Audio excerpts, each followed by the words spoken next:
happening in the car will feel very, very different to how they were when they were practicing on their own. Yeah, when you're following someone, you have, of course, the draft, and you're also losing a bit of downforce. So it's something you need to be aware of, as well as engine temp. When you're following someone, your engine is getting warmer, so tricky. Because in this game, it's quite realistic, of course, and engine temp can reach such a temperature where the engine can blow. Okay. Yeah. So what about in terms of pit stops, tyres and fuel? In terms of tires and fuel, they're gonna have to refuel quite a lot, actually, because they have a 70 liters tank. Yeah. Yeah, I guess it's liters, and they're gonna have to refuel every 40 laps.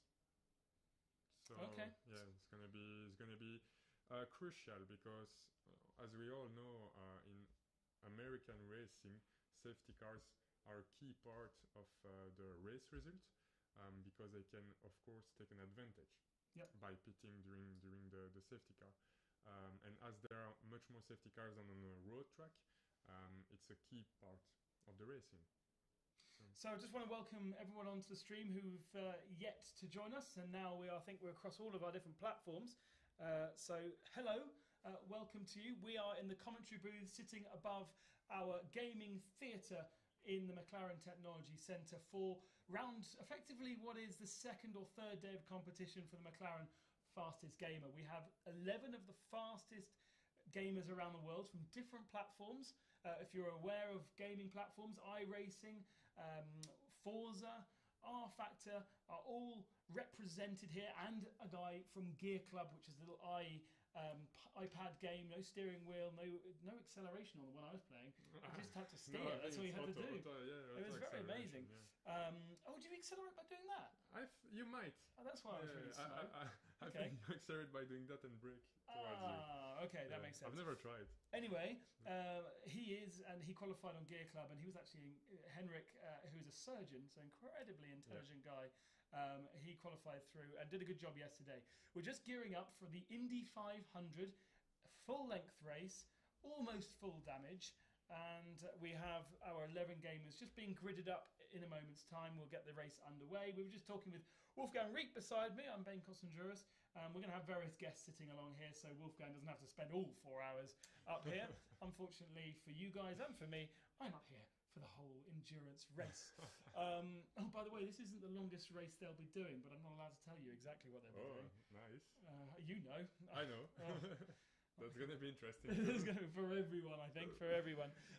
So yeah, obviously we've chosen different races because of their involvement in the McLaren history. So yesterday we had Interlagos.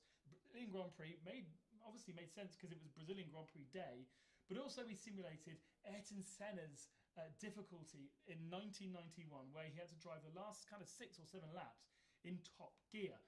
So we had the full-length race, and then a couple of laps before the end, we told the guys to sit in top gear, which was 8th gear for them, 6th gear for Ayrton, and they finished the race. Actually, didn't really change very much in terms of the result, but that was an interesting challenge. Yeah, it was. It was an interesting challenge. Because, as you know, the balance of the car change when you keep a higher gear. Yeah. Okay, you have kind of more inertia, and it's trickier to drive. Also, when you pick up the throttle, you have less power, but these cars have a lot of torque as well. Mm-hmm. So even if when you pick up the throttle, it might feel easy. When the full torque is there, it can still be very snappy. Yeah. So no, it was a good challenge. Yeah. Definitely. So I can see.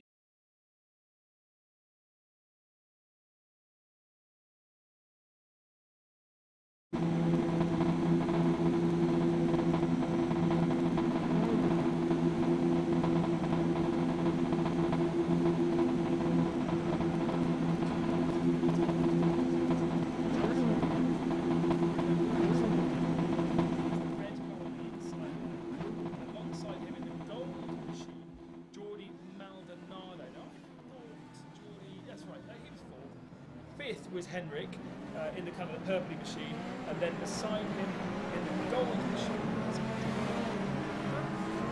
Yeah, so that's right. That is right, yeah, it's because they've gone slow at the start.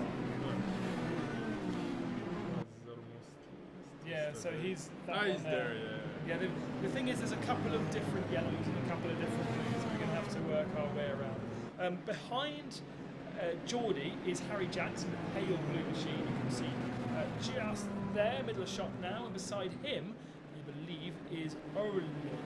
Orlin should be ahead of him, so no, that's right. Orlin's ahead of Harry because they're on the inside. I'm getting confused already, and we haven't even started. Then Freak. Then beside Freak is David Hock, I think. David Hock is the one that I can't see. It's purple, strong purple colour. Yeah. And then Bono Huis was one of the first people to be knocked out yesterday. Unfortunately for him. Yeah, and so that was a big shock. Yeah. Bono is driving in the dark blue, so he's the last car. Yeah. And now this isn't necessarily his preferred platform. There are factors. He's more an iRacing guy. Actually, Bono is an R Factor guy. Okay, he, cool. He used to be an R Factor guy. Now he has switched on iRacing, but he used to be an R Factor guy. And he won the Formula E Vegas race. Yes. Yeah. So. There are some very well-known guys here. Oh yeah, I mean Gregor Otto in the sim racing world, he's like a legend. So he's very unassuming. He's a Finnish guy. Yeah. He has that kind of Finnish mentality, and he certainly doesn't rock up with sunglasses and long hair. No, I'm a rock star. He's quite introvert, actually, and but very nice guy. But when he drives, it's extremely impressive how calm and smooth. It's like really impressive. I could watch yesterday Gregor and Isaac drive, and they were like completely opposite style. It was very interesting. Yeah, really tense, Isaac, in the shoulders and the neck. I did ask him if it was really sore, and he said no. Apparently, it doesn't feel it in the early race. But I'll tell you what, I think the human performance guys here could do some work on him to relax his neck a little bit and get him to sit in his seat. Yeah, definitely. Something people have to know as well is that it's fixed setup, so everyone has the same setup on the car. Crucial. Yeah, crucial. So that's to make things fair, as you know, not all of them really want the platform. Yes. It's fixed.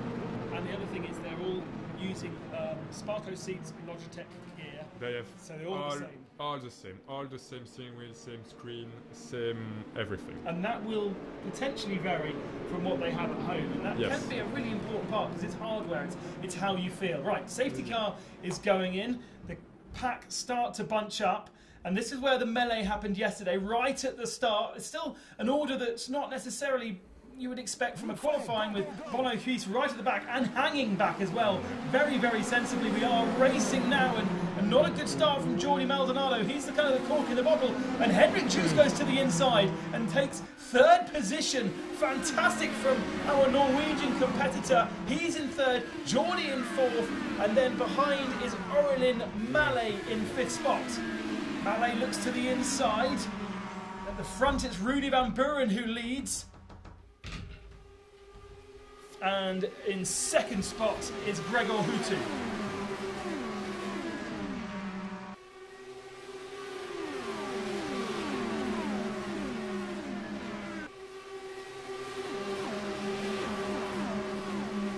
What's going on with the...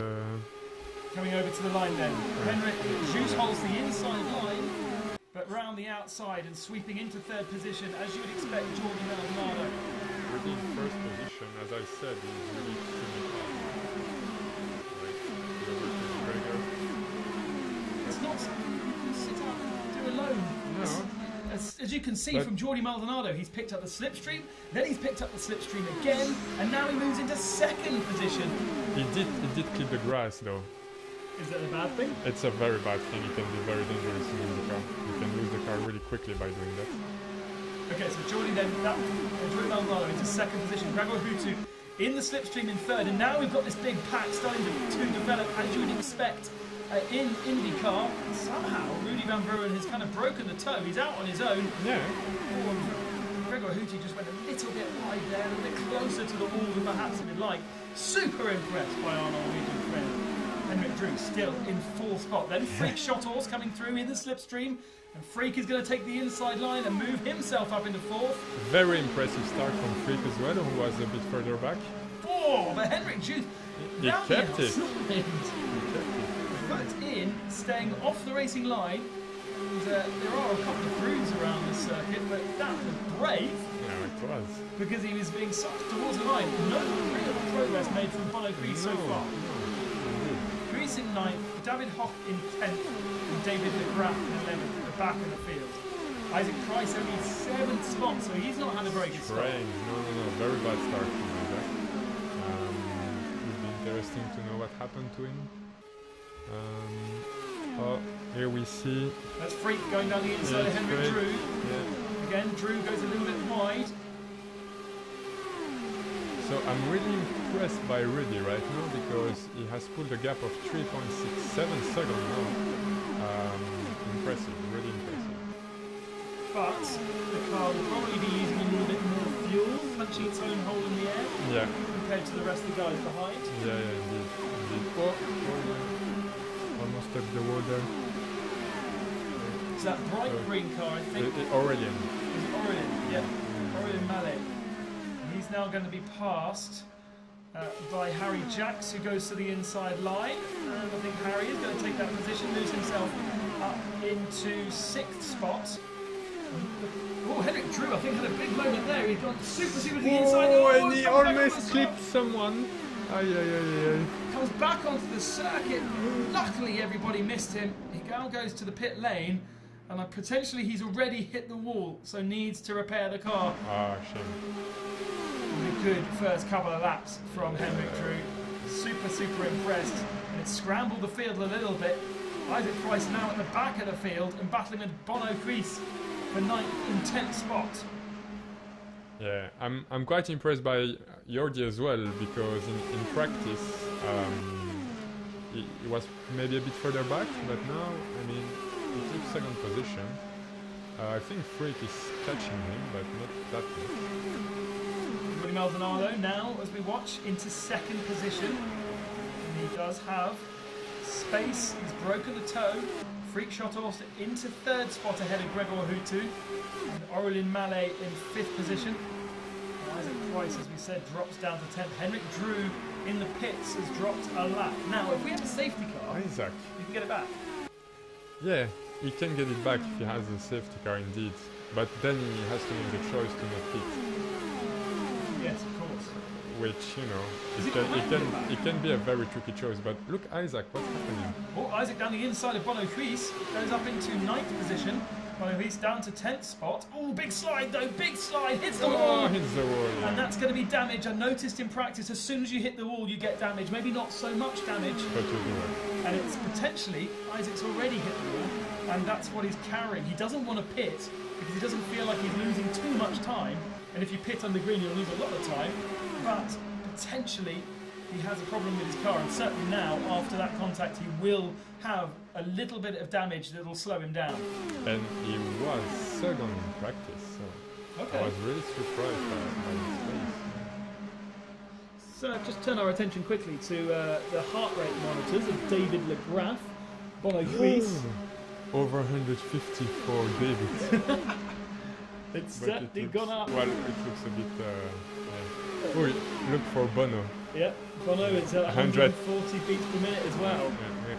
So just to show, we're not doing really that much physical exertion. These guys, the steering wheel's pretty light. They're sitting in a seat. It's not like they have the G-forces of a proper Indy 500 runner, but the tension is still the same. The heart rate is still right up there. Yeah. And this is going to be a proper workout for the boys. I think 4 hours like that. Yeah, indeed. We're going to see who is the fittest, because of course fitness has a big influence on your concentration level. So yeah, if you're not fit, you're going to get tired.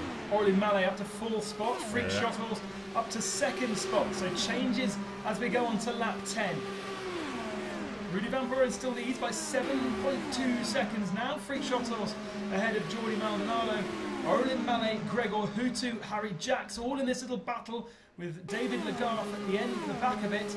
Bono Crease in 8th now. He's got ahead of David Hock. Yeah. And Isaac Price at the back of the field. He is struggling. I'm sure he's had a moment at the start of the race. He must have, but look, I mean, Bono didn't have any big moment, and he's like 16 seconds behind after 11 laps. Quite massive.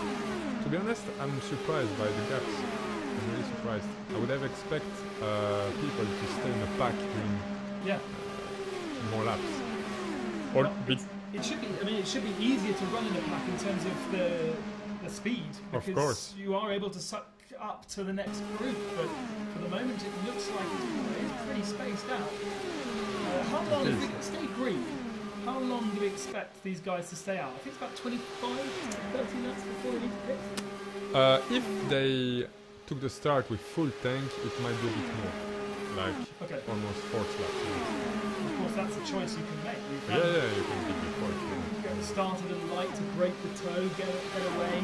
Because the car will be a little bit lighter if the fuel is not completely full. Yeah. I would not pit unless, if I was them, I would not pit unless there is a safety car. You might not have a choice of a safety car. Very true. A change of position there. Harry Jacks is now up to 4th position. Harry's much more enjoying this than he did yesterday.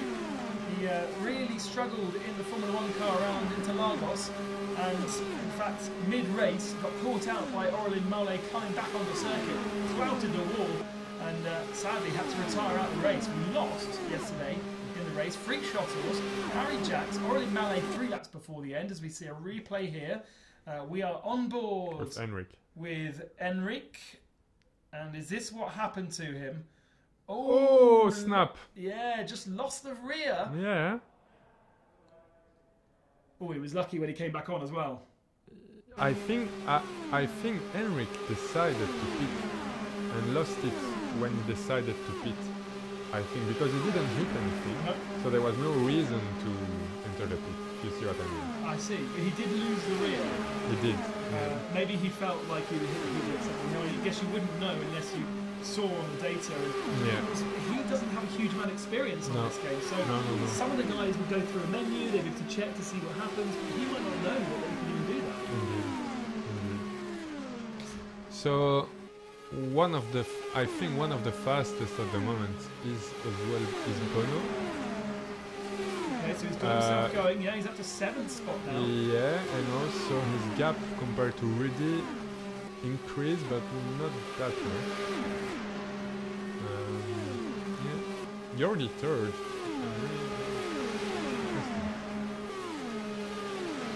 So just to run through it then. Rudy Van Buren, Freak Shotos about 8 seconds back. Broken the toe to Jordi Maldonado in 3rd. But Jordi is under pressure now. Harry Jacks, Aurélien Mallet, Grégoire Hutu are closing in on him. Then a gap to Bono Huis, David Legault, Isaac Price and David Hock. We are 15 laps in. We've got a long way to go. Well, only 185 laps. That's gonna be fast, for sure. Yeah, Isaac really must have had some kind of an issue. He must have touched a wall or something, for sure. So Gregor, show us a bit what you can do on a mobile track. Now look, it's closed up. We think we might have seen a mistake from Freak Shotos that last time through. Jordi Maldonado is getting closer to the slipstream again. Perhaps just found a bit more speed, found a different groove, different way of going about things. Because as we said at the start of the stream, this isn't a flat-out circuit. You do have to think about feathering the throttle, changing down gears through different corners. You do. And look, I think Freak definitely touched the wall because his top speed doesn't seem that good anymore. That's why he has to defend. Yeah, absolutely. He goes to the inside line down the back straightaway, as they say in America. I call it the back straight. Jordi Maldonado tries to go to the outside, can't find a way through. Freak's a little bit loose, a little bit wide. Holds onto the car. So, Freak Schotthorst is coming from a racing family. His two brothers are racing in real life. Yes. And he's very new to sim racing, but he's been he finished, I think, second of the World Championship. Yeah, and a very late entrant into this competition. You can tell that by how massive his overalls are. Very true. He's quite a small lad, and he has overalls big enough for a Michelin. Exactly. But as you say, the Schottor's family, very well known in motorsport in Holland and in Europe, in fact. We've seen some good successes from Stein. It's Stein and Peter. And I've actually raced against both of them, and they're really nice guys. And Dad is called... I forgot. He races too. And he races too, and his brother races too. Because they're all in the Renault Trophy, or they were in the... They were in the Renault RSO1, yeah. That's where I raced against Stein, actually. Yeah, they were in the RSO1. Yeah. Indeed. Their cousin is racing as well. Well, all family. Yeah, exactly. It's definitely a name that's difficult to pronounce, but Schottor's, I believe, is the right way to say it. Yeah. Kind of. You speak I speak a little bit Dutch. I would say it's Schottor's. Yeah. With lots of and his name actually, so Freak. It's not actually, it's Freek. Freak sounds way better. Freak. He asked me, please try to pronounce my name the right way. it's like Scott Speed. It's so dangerous. Yeah. Fast and Freak Schottor. I'm sorry, Freck. We are sticking with Freak. And you see the gap compared to Ridley. Look. Yeah, sometimes he's even gaining time. Because now Ridley has a big challenge, is to stay focused alone. Yeah. Because he's completely alone, so stay focused, not easy. Rudy Van Buren's got Dutch 1-2 at the moment. Really a guy who did a lot of karting, was very, very successful in real-life karting in his teens. But then, if you watch the video, it's amazing videos of all of these guys on the McLaren YouTube channel. You can learn about their characters and where they come from. Rudy Van Buren, really, after he stopped karting, he just lost himself. He became slightly overweight and really kind of unhappy, he said to me. His girlfriend, she got him fit, got him into iRacing, into computer simulation racing, and kind of found his fire again and found a reason to enjoy motorsport. And he really is a great character.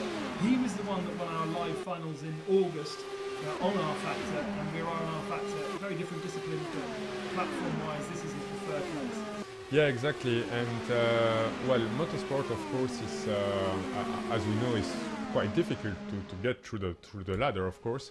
And sim racing gives the opportunity to everyone to enjoy the passion of motorsport. It's maybe virtual, but I can tell you, when you are during a race, you know, I mean, I know really well both worlds. And when I'm at the start of a virtual race, that it's important to me, and at the start of a Blancpain race, for example, I can tell you that my heart rate must be exactly the same. And the feeling's the same. The emotions are exactly similar. So it's a real way to live your passion, and it's great. I really think it's great. Big moment there for Jordi Maldonado. Coming out of, I'm not very good with my turns, I think that was turn 2. He lost a bit of momentum, and Harry Jackson looked to the outside but couldn't find a way through. Harry's giving him some serious pressure to get himself onto the podium here, and as he does so, Aurélien Mallet is being drawn into the equation. And Bono Greece is not far behind now. We're going to have 3 cars fighting over 3rd spot. Freak Schottor's getting a little bit of breathing space as we see these guys fighting. But the other crucial thing is, below us here in the commentary room, we have loads of McLaren representatives. Not necessarily watching who's going to win, but how these guys deal with themselves in high-pressure situations. Yeah, exactly. They're not looking only for the fast. Of course, it's the world fastest gamer, but they look also to the overall package. So how they behave, how they adapt to conditions, their fitness, everything. So yeah, therefore they are there, and you cannot see it, but we can see the onboard of every single driver. Yes, which is I wish we could. Wait, yeah. Well, we can see a bit through. But we can see a few of them through the window. but he is getting very, very intense here. I think I saw a car up front. Harry. He's going to go to the inside. He's now got the right place he wants to be. He's going to get the inside line coming into the next corner. No, he doesn't. God, Maldonado had a big old moment coming out of that last turn. Was able to carry the momentum down the straight. This slipstream effect isn't as powerful as I thought it would be. Me neither.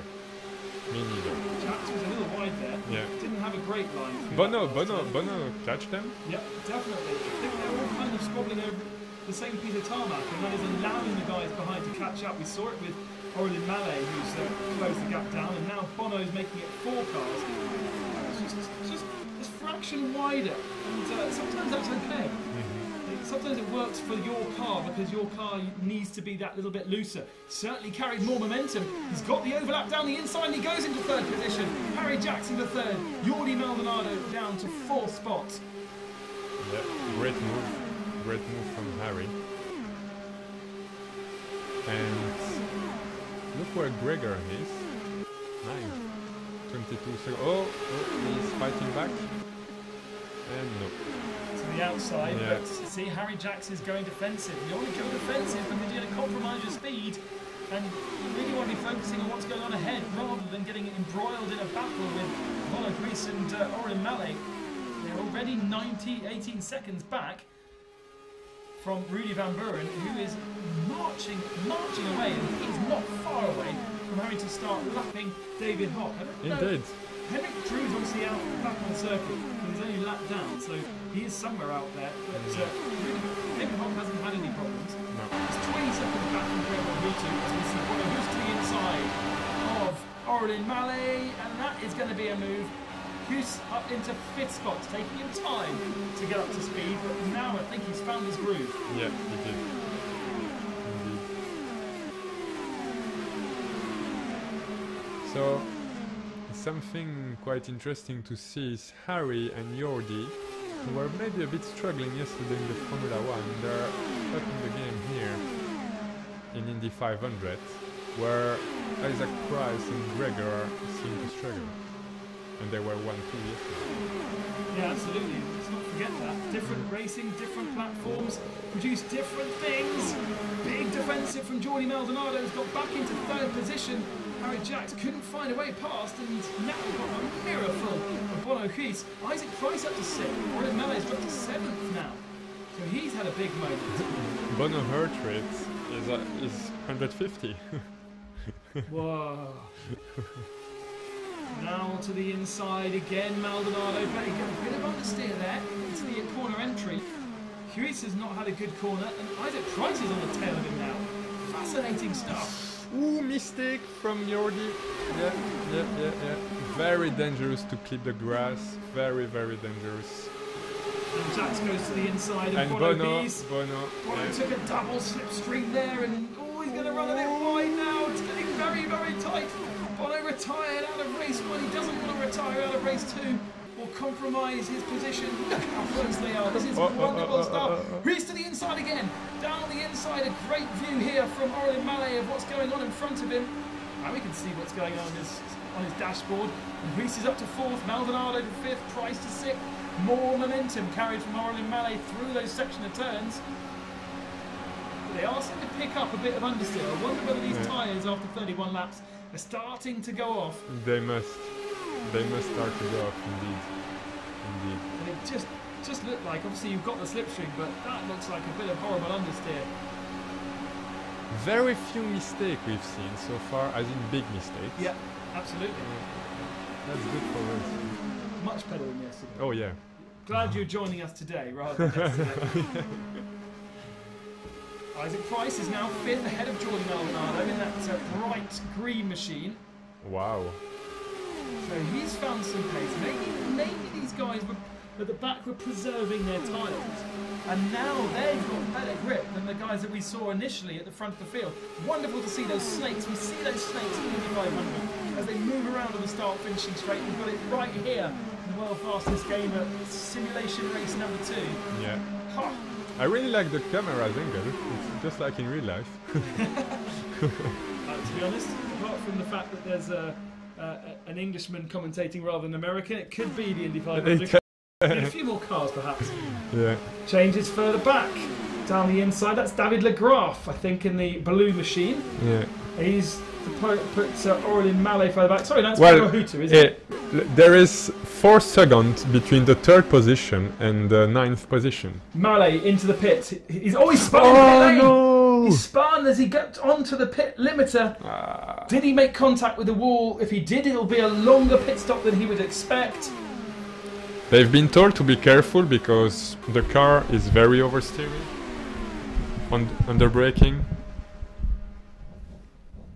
Oversteering under braking. Yeah. So it's very.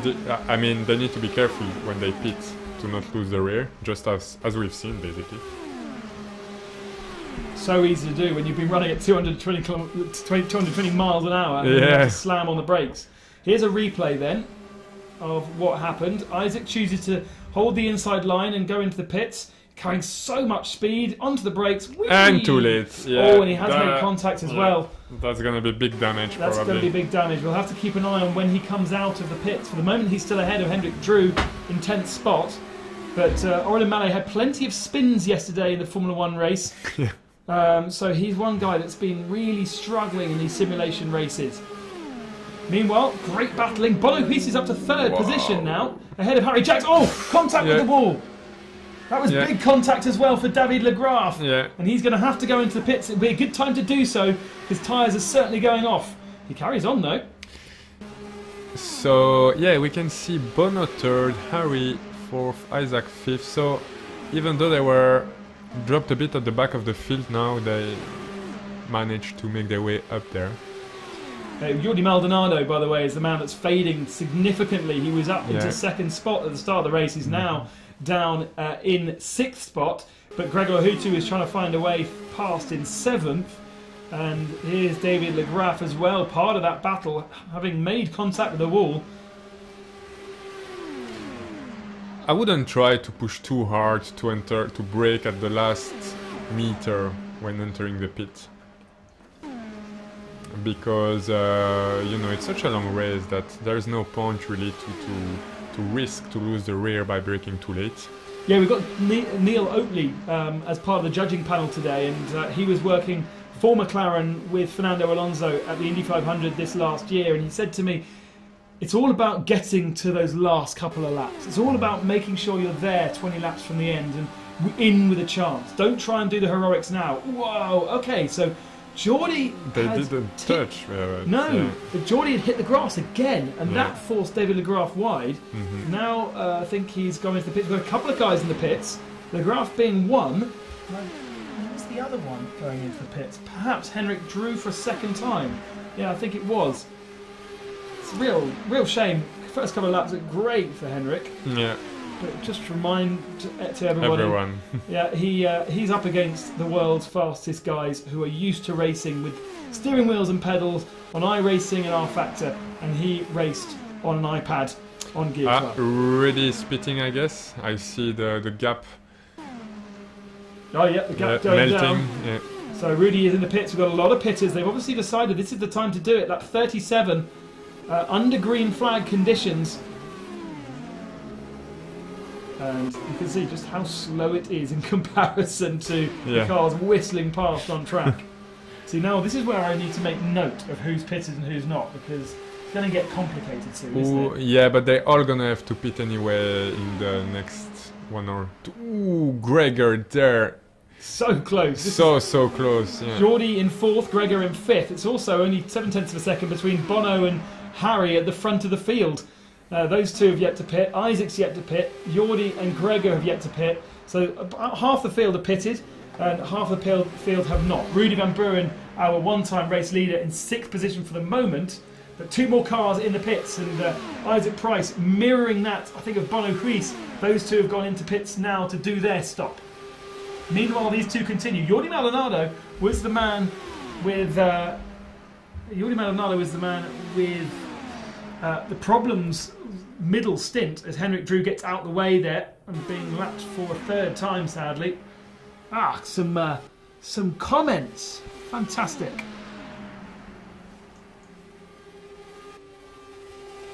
So we are going to say goodbye to Wolfgang Reed because he's got some work to do as part of the judging panel. So we've seen up to the first pit stops. Wolfgang, thank you very much. Yeah, with pleasure. With pleasure. See you later, maybe. Who knows? And yeah, guys, enjoy the race. If I'm able to get to the bar after 400 laps, I'll see you there.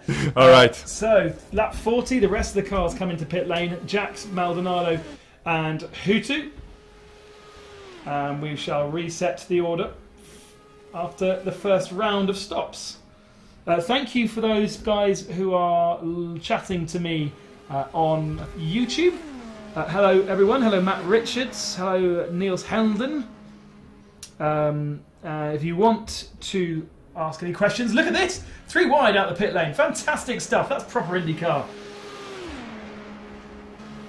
Yes, if you want to ask any questions, then please do. And yes, we will be throwing some safety cars for the lols. That is one of our plans. Cool, we've had all of our pit stops, so let's kind of reset the order then as the guys get up to speed after 40 laps of green flag racing for the Indy 500. This is the second day of racing for the world's fastest gamer. It's Rudy Van Buren who has a 17-second lead ahead of Bono Huis in second spot now. Isaac Price in third and Harry Jax in fourth. Gregor Hutu in fifth position as he comes into pit lane. Now, he must have come into pit lane because he's had an accident. I don't know why he would come in for a second time. That's interesting. Maldonado is fifth. The Graf is now sixth. Freak Schothorst, who was in second position, is now a lap down in eighth spot. Oren Mallet is struggling in ninth. So something has happened to Freak. What happened in the pit stops?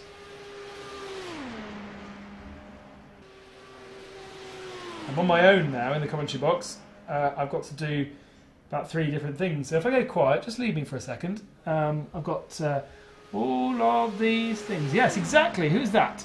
Ivar, thank you very much for your comment. What happened to Freak? I'm going to send a message to Race Control and they will tell me what happened to Freak. They're probably looking for a replay right now, but he's a lap down. Gregor Hutu is a lap down as well. I think he's had to take a second stop.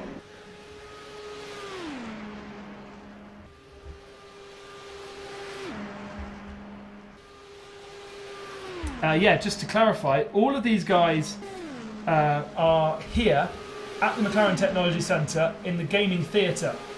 So we're not racing from home any longer. This is the finals of the World Fastest Gamer. And some good old battling going on. It's right through the field. It's not really for position for the moment.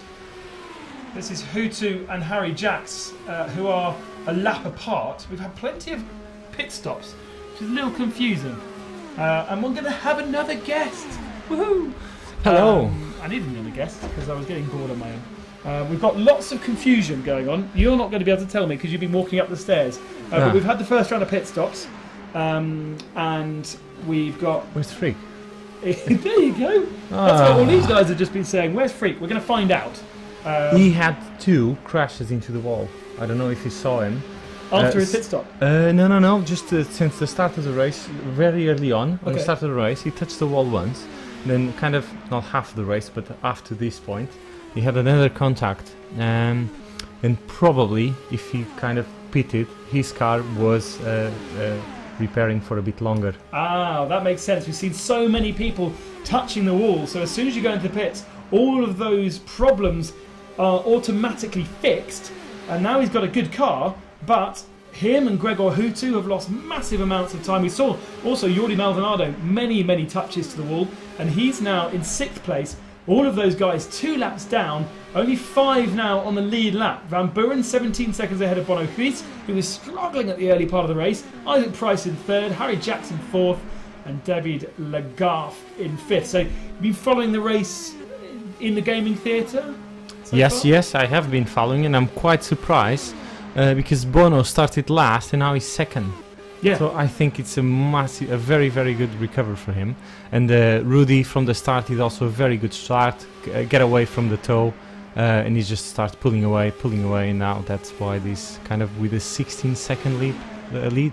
Were you surprised by the lack of progress from the guys from yesterday? Isaac and Gregor were really struggling in the early part of the race to make progress, and Bono didn't make progress until the end of that first stint.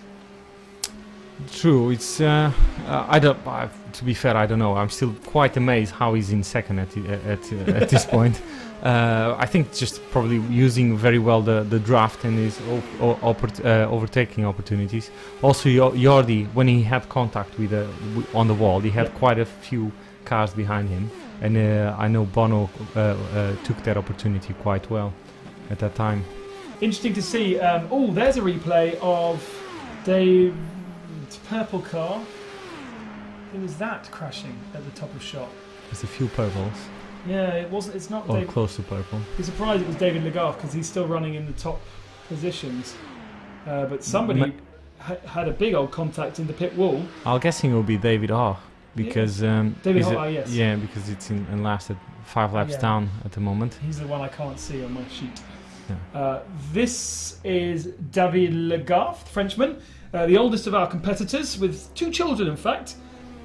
He's already talked about quitting his job to commit to the McLaren Simulator prize if he is the victor. Remember the prize for this over the course of the week, different races, different things.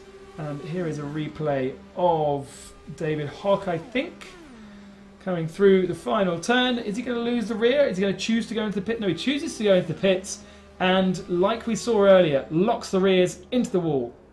Oh, it's so easy to do. Yeah. They mentioned at drivers' briefing today that the car was a bit sketchy to go when you're going into the pits. A lot of locking up the rears, and they actually ask to change the brake bias from the rear to the front, so that doesn't happen. But we said that it's actually on real life. Oh, yeah. These sort of things happen, because also the cars are always turning to the left when you brake, and it will even cause a bit more of that sliding. So it's a bit more unstable. So you cannot just go like a normal other sort of race cars that you can brake on the limit. Well, you also got to remember that these guys aren't using the brakes at all until they get to the pits. So then he's standing on cold steel brakes. That's not going to work particularly well straight away. No. So 50 laps gone, and we've had a safety car period. That's just basically to calm the race down, give the guys a little bit of a break. I've got a live feed of Isaac Price. I can see his concentration face. And unlike yesterday, where he was really hunched by the end of the race, he looks much more relaxed in his shoulders and his neck today. And this is an opportunity after 50 laps for the guys just to kind of take a breather, because honestly, you're going to have a safety car period in the Indy 500, and this is the opportunity where the real drivers have a chance to breathe a little bit. But it closes down the gap. Exactly, Rudy Van Buren loses 15 seconds. Bono Hoos had about 10 seconds to Isaac Price. And all of a sudden, Harry Jackson, David Legarth are in there. Although we're not actually in race order, because we've got some of the guys who are 2 laps down in the mix there. No change in the order of those people. Jordi Maldonado still 6th. Gregor Hutu still 7th. Freak Schothorst still 8th. Mallet in 9th. Then Henrik Drew is an extra lap down, and David Hoch in 11th spot. Interesting to see. We've just had the pit stops, and nobody's decided to get off sequence here. Nobody's decided to throw the dice and try something different. Oh, now, as I speak, some pit stops. Bono Hoos was going into the pits, and I think David Hoch was going into the pits as well. So now the drivers are being told to take a lap. So all of the drivers who are a lap down can pass the safety car and move up. This is now where you've got to be really careful if you're Rudy Van Buren. You don't want people trying to pass you and cause accidents. Don't crash into the safety car either. So 2 guys have thrown the dice and have decided to do something different. Bono Hoos in the pits and David Hoch in the pits. For the rest, it's 1 lap given back to Maldonado, to Schothorst, to Hutu, to Mallet, and to Henrik Drew. So they'll move up to just 1 lap back as per the regulations of the Indy 500. That's how it works. Safety car lights are out though. We shouldn't be going into the pits as yet. We should be letting the cars all bunch back together before we go racing. Bono has... Now look at that. Bono has made a pit stop. He's off sequence, but he's back with the guys at the front and he's still 5th. There he is, the back of shot in the blue machine. Was that wise? Was that a clever thing to do for Bono Hiss, or has he rolled the dice unnecessarily? What do you think? Well, I do think probably was a clever move, because it was just after the pits, he was straight overtook the safety car and went to do, so he gained that lap effectively. Yeah. So he's just going to see on the next pit stop if he's actually ahead or no. But you know that Rudy has a very, very good pace, and he was doing some of the fastest laps. But towards the end, to be fair, Bono was doing very similar laps. So I think will be very interesting, but we only going to see later on the race. Oh, big accident with Aurelien Mallet, I think. Oh, we got 2 cars off. Safety cars, breed safety cars. And another one. No, Henrik Drew in the wall as well. This is going to be another safety car, but it was weird. Rudy Van Buren wasn't accelerating. I don't know whether he had his pit limiter on or he just wasn't going anywhere when we went back to green flag racing, and that's going to be a huge repair. We're now back to safety car proceedings, but I'd love to see a replay of the start there. The other guys did to overtake, and that's where the problems occurred. Yeah, I think probably lack of concentration, not hearing the green flag, and then not realizing, and maybe that's why I didn't accelerate. That's a bit sad. He was doing a great job from the beginning. Rudy Van Buren is now in the lead. Isaac Price 2nd. David Legault is 3rd. Bono Hiss 4th. That's changing now. I'm not quite sure why. I think perhaps because he overtook under yellow flags. Either way, we're back under safety car conditions, and the roll of the dice is now being done. Well, that's Freak going into the pits. Has he been caught up in that accident? Didn't see all of the different drivers. And how long will this pit stop be for Freak as well? And looking at the car, doesn't look damaged too much. Harry Jacks, though. It was Harry Jacks, of course, who had the biggest accident. Again, being caught out by somebody else's incident. So, ready to go racing, comes to the line. The line is here. You can't overtake before the line. So David Legault has overtaken before the... No, he hasn't. No, he's gone. He's gone, but the rest of them haven't. Legault has... I think, for me, Legault has done the right thing. Well, but he did overtake before the line, didn't he?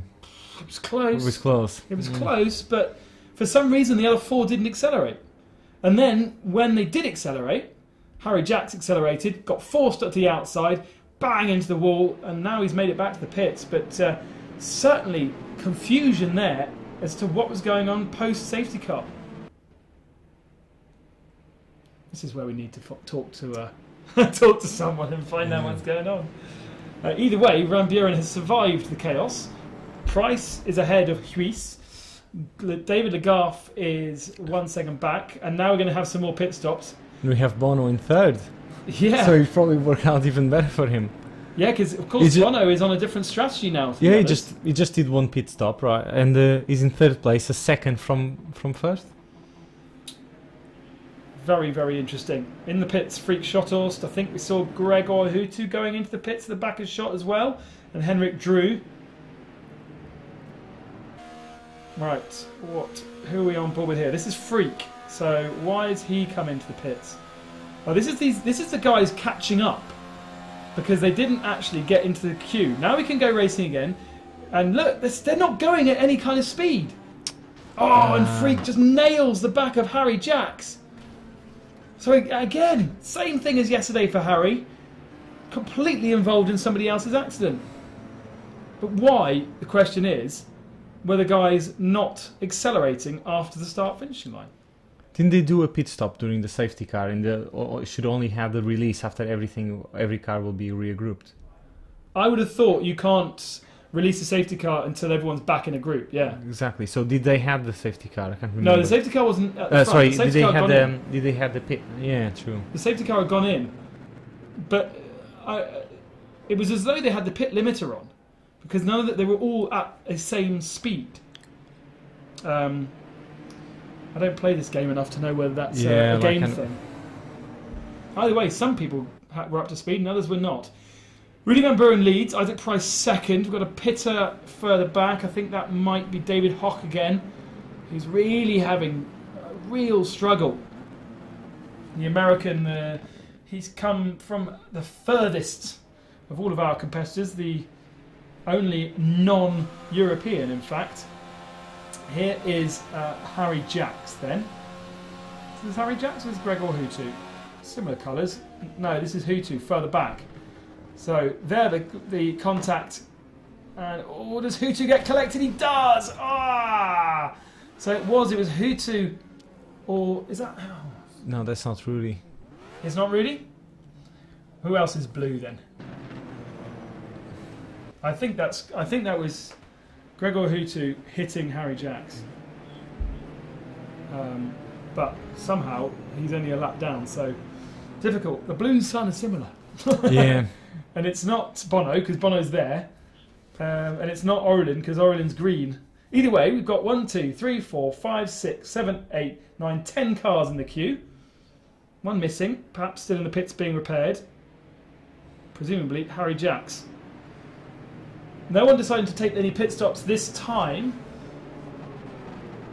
But remember, they pitted around lap 40. If it was lap 50, you do lap 50, lap 100, lap 150, and then finish the race. 3 pit stops.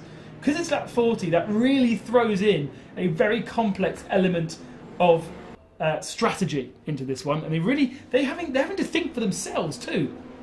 Exactly, yeah, they don't have anyone sorting the There's strategy no out. engineer in there, yeah? No, exactly. Right then, we may well be going racing. Green now. Green flag once again. 2 groups of cars overtaking Bono Hiss up into second spot. Isaac in third. We're running again in full speed, and this time we're clean through turn 1.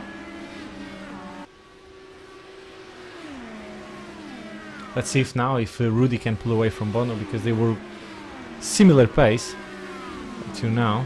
Yeah, and about 10 laps difference in terms of tyre wear, although they wouldn't have worn that much because they've been under safety car for most of the time. Exactly. Who's this coming through the pack? Super, super fast. Looks like it might be Harry Jacks now repaired. Harry's only 1 lap down after that accident. And he is, in fact, still ahead of Gregor Hutu. Hutu is in the second kind of group of cars further back. So Jacks needs to get basically in front of Rudy Van Buren or another safety car. And we're going to have another safety car period. Oh, upside down. No chance. It's Henrik Drew and it's Jordi Maldonado. That's going to be a safety car. Jordi Maldonado in 9th position. And there's Henrik Drew, the least experienced of our drivers. And this is the problem when you get into pack racing. They know it's a long race. They should calm down. We've been but it's not easy. It's not after Harry Jacks' heart rate still at 150. It's not easy to calm down. I just noticed that here. Quite interesting. It is, isn't it? Yeah. Gregor Hutu's pretty, as you expect from a Finn, very, very relaxed. Heartbeat around 100 beats a minute. By the way, got my heart rate on my wrist, and mine's gone down to 60 now. Gone down to 60, let me see. Well, it was such an exciting moment of the race. How is down to 60? It's impossible. Well, mine is 78. You're loving it. Super excited about this. Thank you for all your comments on YouTube. I'd love to tell you... I'd love to be able to talk to you about what you are telling me, but my feed has been shut down because it's on somebody else's phone. Try and get it up on my computer. Right, who's going to throw the dice this time? We are now we're much more into the realms of doing a pit stop, because we're now at lap 57. That's 20 laps since somebody who are the early stoppers have come into the pits. This would be a good time to really get off sequence. But let's have a look now. Right, okay, so this is the start of the race. This is the start, the restart. Good restart from Henrik Drew. Big slipstream from Jordi Maldonado. Down the inside. And that looks good. Okay. Where's the blame on that one?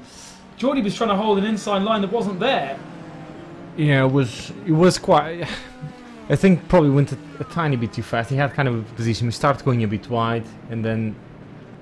Well, you had the inside line. You would have to do that. Yeah, you are.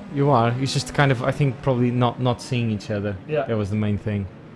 You know, some of these boys have like 3 screens at home. In here, they only have 1, so probably they have a bit more difficulty to see the car ahead of them, or that is being overtaken. Yeah, buttons on the steering wheel to be able to turn your head left and right, but not quite the same as being able to do it in real life. Yeah, exactly. And the thing is, a crash like that in here, although you are able to go to the pits and repair it, you cannot not ever repair it fully, so that will affect the straight line speed afterwards. It seemed like a good move, but then that slight touch just kind of ruined it all. I'm just gonna get your comments up on my stream. We'll turn it off so we don't hear ourselves. No one pitting from our top contenders. Van Buren, Huis, David Legarth's had a quiet one, but he's still there, isn't he? Oh, and we've got... only just getting to the pits, Henrik Drew. It's taken a long time for him to get there. Let's get the chat up so I can talk to you guys. That's good. I hope you're not going to do any silly comments. I'm sure there'll be silly comments. Cautions don't breed cautions in other games. Wow, I think that's a lie. They breed cautions in real life. So, we have now reset the grid. Those that were 1 lap down, as we see a replay here of Maldonado. Oh, now, what's this? This is a little bit earlier on, I think. Because this is not the start of the race, is it? Maybe it is the start of the race. Yeah, maybe that is the start of the race, but there's kind of a full speed. Down the inside, he's still... He's still pretty close to the white line on the inside. Just think Geordie may have been worth giving him a little bit more space. Yeah, a little bit more space. Come on, boys. Let's not be silly about our silly comments. We're gonna have fun today. We're nowhere near halfway through the race, so you guys can keep me company as well. Right. So those drivers that were 1 lap down are now back on the lead lap. Gregor Hutu has benefited from that, as has Orlin Mallet. Freak, Schottos and Jordi Maldonado are still 1 lap down after their crashes. Interesting. It will be interesting though if someone like Harry Jacks, who's had such a monumental accident, still ends up at the front of this field. When someone like Rudy Van Buren has kept it out of the wall completely so far. We are much more bunched up on lap 60 coming to this line. We go back to racing, back to green. Bono Hiss is out of the mirrors of Rudy Van Buren, so Rudy doesn't know where he is and really stuck to his tail. Remember, they've pitted at different times and the tension levels have gone way up at the front of the field. Come on, boy, keep it on the island. Do not get too messy further back. Isaac Price being dwarfed here. David Legarth is going to lose a position. Isaac Price has lost positions. Harry Jacks is trying to find a way through.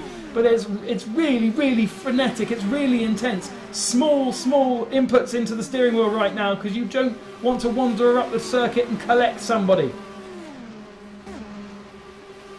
Matt Gallagher's downstairs, Robert McPhee, and I asked him to come and commentate, and he said no because he had other things to do.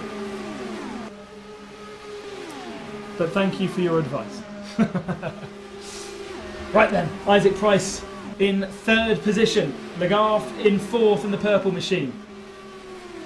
Orlin Mallet is 6th. Here's Harry Jacks, past Legarth into 4th spot. To be followed by Jordi Maldonado and Gregor Hutu. Hutu is a lap down. Okay, so he did lose a lap. He must have pitted in that last caution.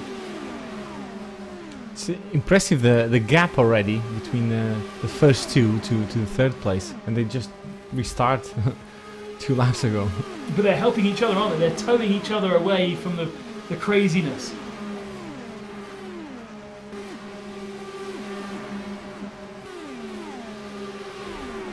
kind of settling down, but they now have different strategies. They now have all of that to play out. Here comes Hutu down the inside of Legault. That should stick, although Jax seemed pretty slow down the back straight there. Honestly, Jax has had a big accident, and you said that the damage will never fully go away. If it's a very big accident, yeah, the damage will not fully go away. It will affect your straight line speed, although you can repair the car. So down the straight, you can see Legault certainly has as good a straight line speed. He tries to go around the outside. There's contact between the two. Whoa, scary stuff. That's a warning shot in the arm to Harry Jax. Gregor Hutu could have easily got involved in that one as well. In the slipstream, Harry Jax is a sitting duck, isn't he? Really, that car is certainly not at full capacity. Legault tries to go around the outside, tries to sweep ahead. Oh, super close, but just about manages to make it stick. Harry just thought better of it. He'll be good now, Harry, because he can sit in the slipstream and benefit. Unless Legault just scuttles off into the distance. Ahead of them, Isaac Price is... I think Isaac Price is locked in with Freak Schotthorst, even though Freak is 2 laps down.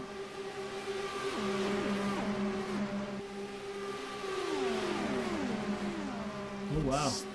It's quite tensing up, Harry Jax. No wonder, I mean, he's really locked in. It's off the scale, I can't even see the bar. We have human telemetry in our commentary box. We don't have any data from the race, but we've got human telemetry as they go side by side. Harry Jax's heart rate is fluctuating between 140 and 180.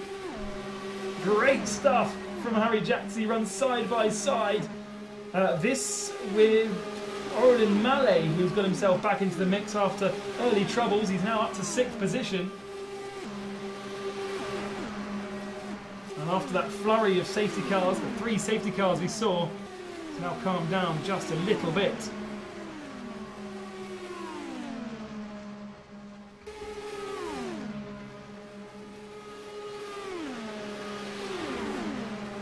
Just to confirm, we are running on R Factor 2. Fixed setups for all of these cars. They've only had about, was it 40 minutes practice they had this morning? Yeah, about 40 minutes of practice to get used to the cars, to the pods as well. Running Logitech steering wheel and Sparco seats. Oh, contact again! Jax is in the wall. Hutu gives him an elbow. Oh no! Now, is that going to be a safety car, or are we going to be able to get away with it? But Jax is going to be heading to the pits. That was not very friendly from Gregor Hutu. And Harry Jax's heart rate has just died. It'll be back up soon. But Jax is heading to the pits again because he's going to have... His car is already damaged. His car is already compromised. There's no doubt about that. And now in the slipstream of David Hock, who's 4 laps back.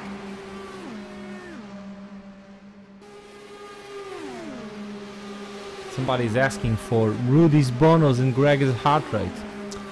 So, Rudy's currently is 100 or 90 to 100. It's been constant all the way.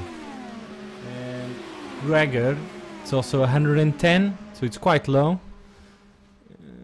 Who's the other one? I don't have it here on the board. Sorry. No, we don't have everyone's on our screens. So Hutu is definitely the chilled Finn, less than 100 beats a minute. But Van Buren seems to be pretty relaxed as well in his 1 second lead over Bono Rees. It's Harry Jax has been feeling the pressure, as you would do when you've got 2 cars swarming around you. Really, I mean, I'm not sure many of you have ever flown a fighter pilot, but I imagine that's what it's like. Here is this accident between Gregor, who elbows him properly out the way. I'm not sure he meant to do that, but that was not very friendly. No, I think on this rate so far, the race director will have a bit of a hard work to do to analyze all of this. Well, for me, there have been 3 people who have so far not stepped out of line, and that's been Rudy Van Buren, Bono Rees, and Isaac Price. Even if those 2nd and 3rd took time to get up to speed, they have not really had any contact with the wall or with each other. And the passes when Bono and Isaac were making their way through the pack were really nice and clean. As for Rudy Van Buren, he hasn't actually had to pass anyone so far.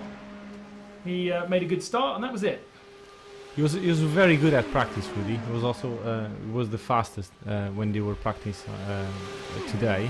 And Isaac, actually, strangely enough, he kind of struggled at the beginning. It was on the beginning of on the first 20 minutes of practice, he was like 10th, 11th. He was not even up. Just on the end of the practice, he kind of got the way to do it. Probably stopped braking into the corners, and he was P2.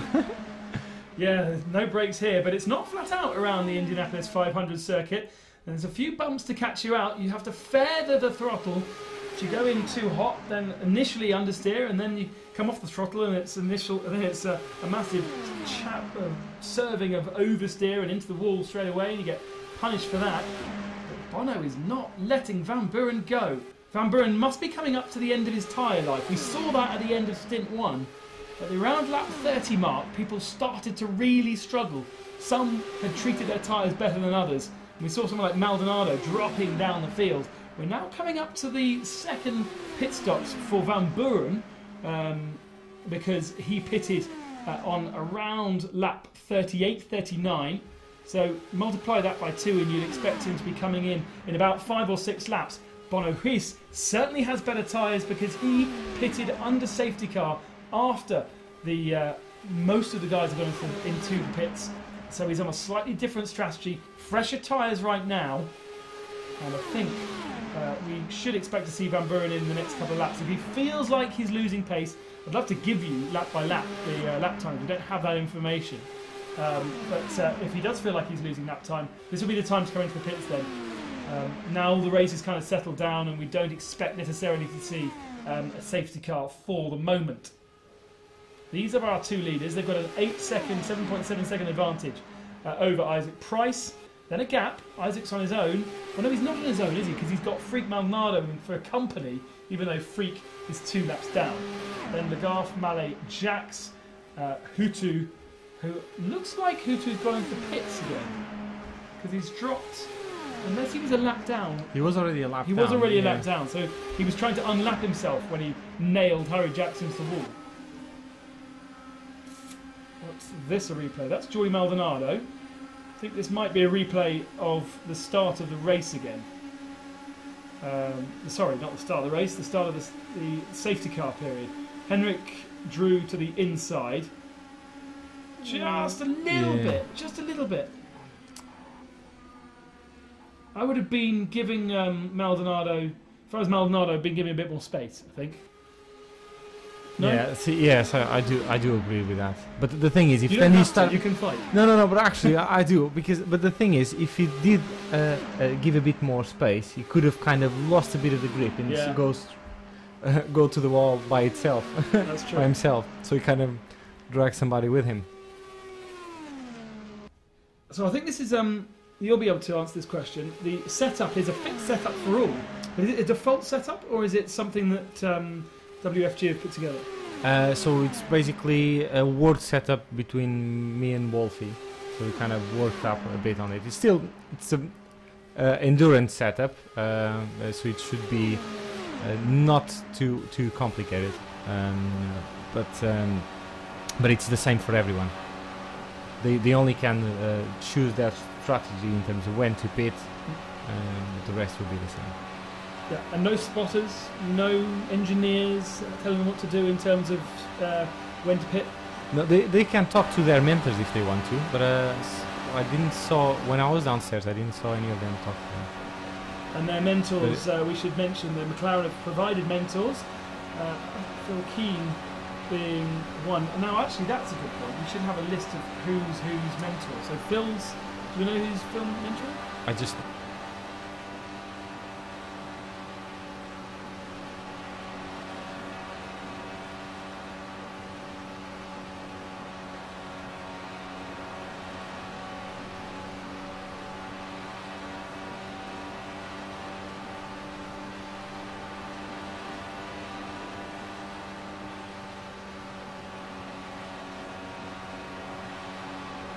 Utu as well. Yeah. Henrik Drew, for me Henrik is, despite the fact that he's the guy that didn't qualify on R Factor or iRacing, he strikes me as probably the fittest probably the most intelligent in terms of an engineering background of the guys. He's actually a surgeon. He's a training surgeon. His heart rate less than 100. So that fitness thing, I think, is probably helping him. Even if this is a very alien situation for him, in his qualifying on Game Club, he didn't have a steering wheel, so it's a bit different. Oh, I think we've lost the microphones for some reason. If we have, yes, we have. Okay. So just message quickly. How do you know that? These guys. Okay.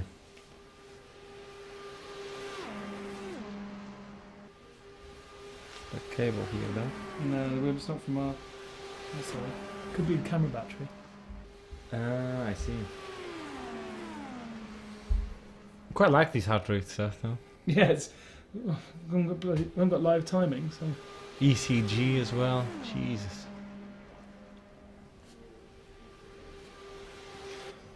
Gear Club. Sorry, you're so right. Gear Club.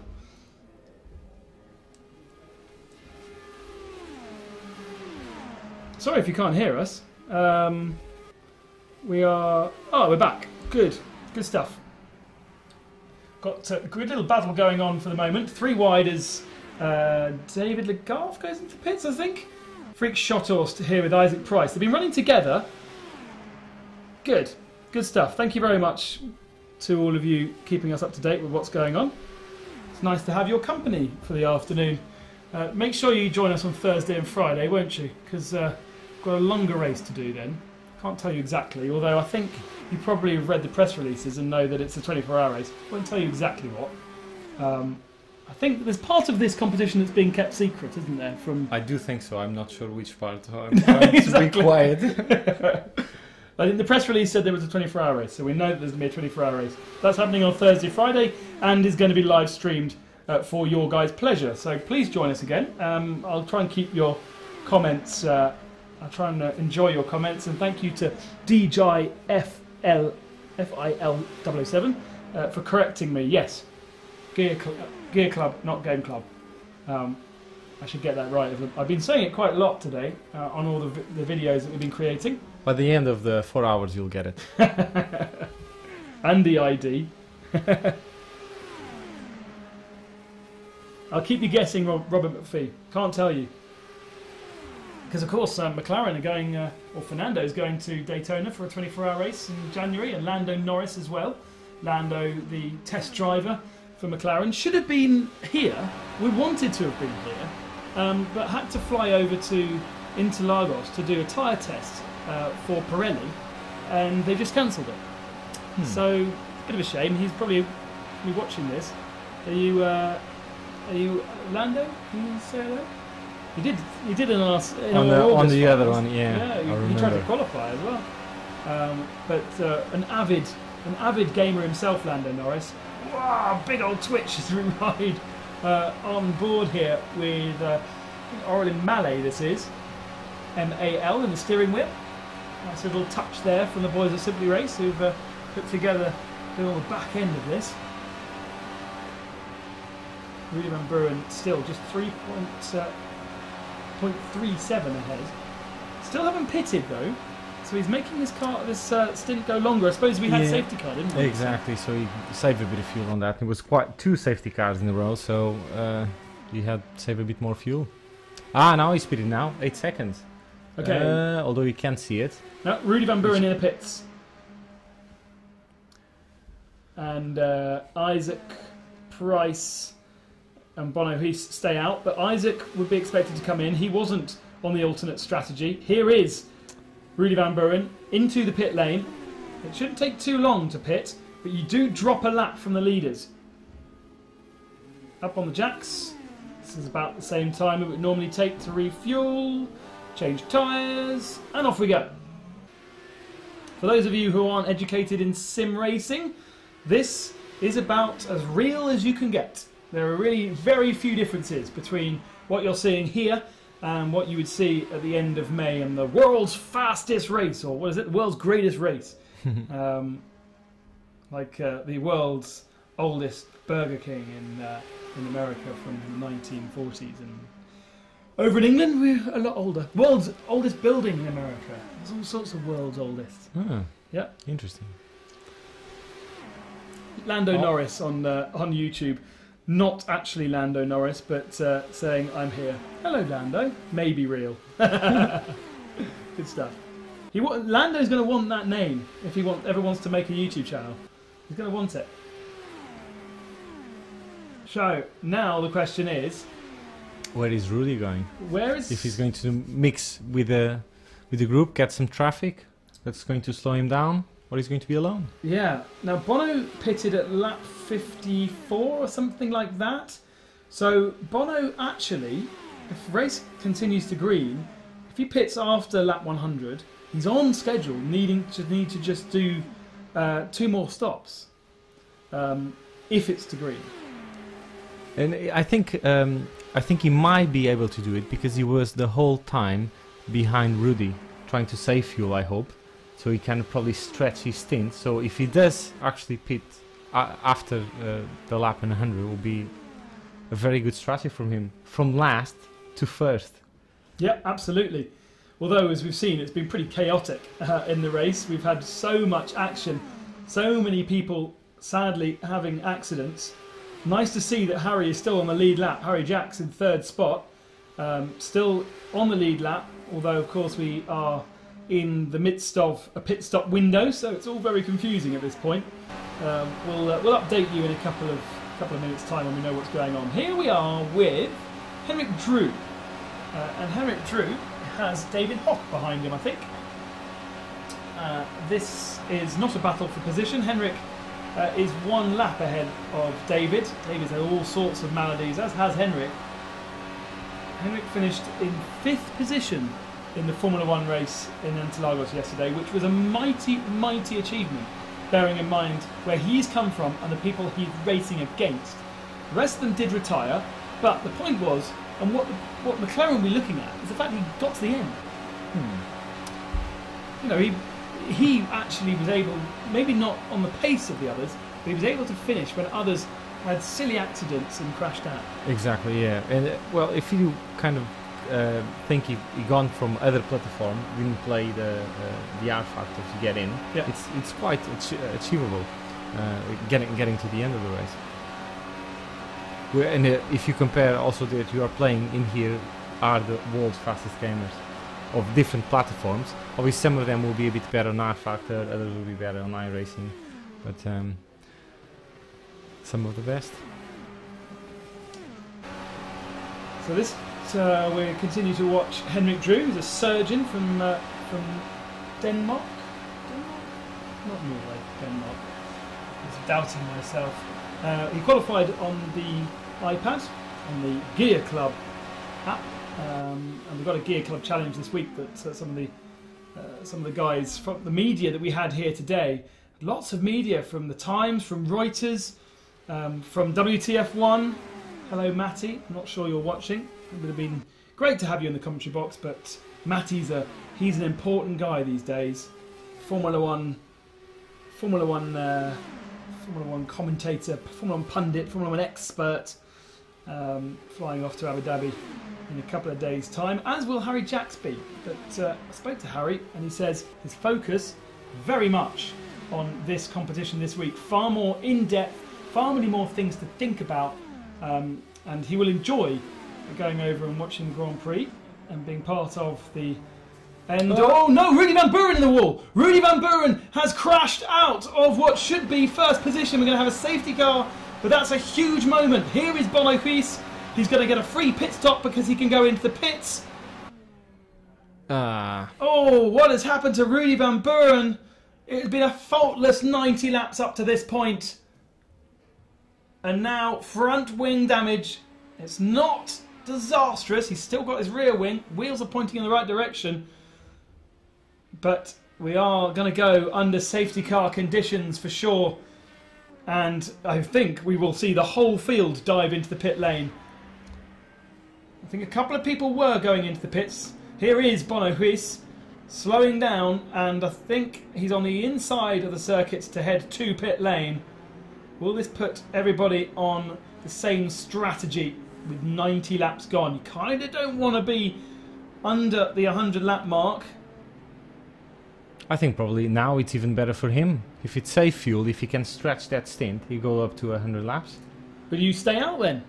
Yeah, I would try if I think I can do the. But then you're going to pit under green. Mm, You don't want to pit under green. yeah, true. But how long will this last? Oh, it won't last long, but it'll last Exactly. enough time to get a pit stop in. WTF1, hello! Great for you joining us. Thank you very much. Here is Rudy Van Buren. He did it alone now. There's no one around him. Oh, it was a very slow Jordi Maldonado. I think we saw Maldonado on the inside line. Maldonado, I think we saw him on the grass a couple of laps before, and Rudy just kind of got scared by him. Not quite sure what he was going to do. So here we have Huis, Isaac in the pits. Can't see Harry Jacks in the back of shot. Perhaps his last car. There's Isaac. Rudy. Yes, Harry's in too. As is Freak Schotthorst. Rudy going through. Harry going through shot.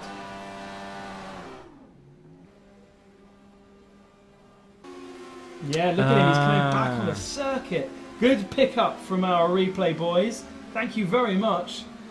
And again, being caught out by something of your own doing. Please stop shouting Maldonado on our comments board. Jordi is a lovely guy, and different, and not the same as his namesake. He's also from a different country, from Mexico.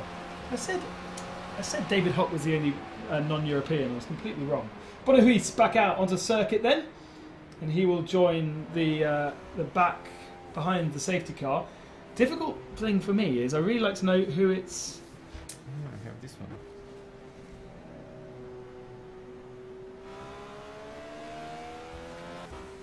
So, yeah, I don't know who else is pitted and who hasn't. Who's stayed out? How is that? I don't think it's really shaken up the field though. Behind the safety car, leading behind the safety car is Aurélien, ironically, Aurélien Mallet, a Frenchman. Prone to crashing, Aurélien. We saw that quite a lot yesterday in Formula 1, and we've seen a couple of times here. Struggling a little bit. Yeah, they seem, especially with the overtaking, which was kind of the accidents that we had today, was all with overtaking related. Yeah, yeah.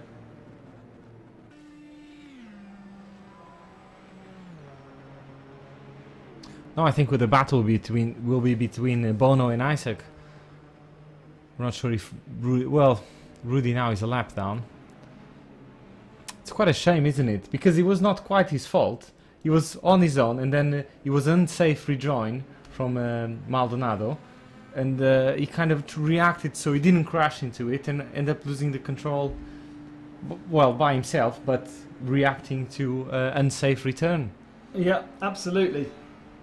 Kind of freaked out by not by freak. I apologise because Peter Schotthorst is watching, I believe, on our YouTube stream. So hello, Peter, brother of Freak, and I know his name is not Freak, but I think it sounds a bit cooler and kind of more scary than Freck. So for the moment, we're sticking with Freak. Maybe that's not fair. Freck. He said it was Freck. His name. I know he said it was Freck, but Freak's really cool, right? Well, yeah. It could be like we were talking about Scott Speed. It's just a fast name, isn't it? Right. I think we might be going racing again with Bono Hies at the head of the field. Isaac Price directly behind him. Harry Jacks is in traffic. Aurélien Mallet in fourth. Legraff in fifth. Gregor Hutu is on the lead lap now, I think, but quite a long way back. Rudy Van Buren 1 lap back. Freak Schotthorst still not up on the lead lap. I think Freak is having a couple of problems. He's not getting his laps back when you would expect him to.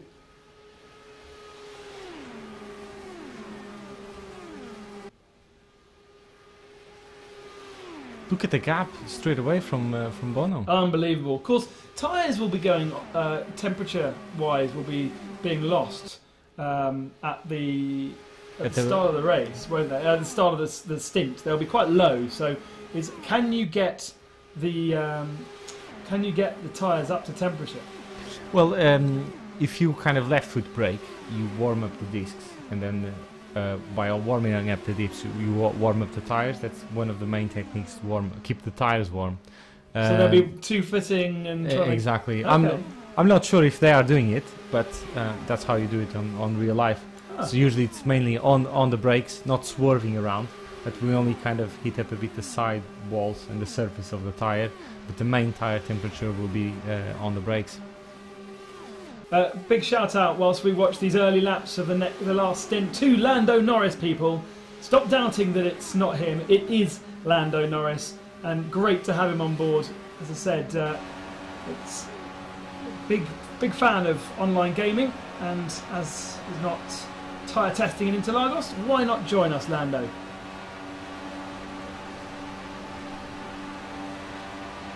And also thank you to McLaren, who's keeping everybody in check in the comment section. So we're watching Rudy Van Buren in the right of the screen, and we were on board with him. Looked pretty relaxed. He didn't look too bad in terms of on his face. He knows we're not even halfway through this race. We haven't got his... No, we have. It's still the same. 90 beats per minute. Yeah.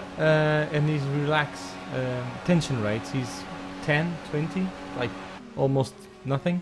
So it's very, very relaxed. So now we can say that basically Bono and Isaac are the only two drivers that have not had any real big dramas in this race so far. The desk is wood, so I'm touching it. Everyone else now has had some kind of accident, some kind of crash against the wall, and I really thank the guys at Simply Race for turning the damage multiplier down a little bit. Otherwise we'd had a really, really interesting race. I think we would have ended up with last man standing, Destruction Derby style. God, that was a good game back in the day. I love Destruction Derby.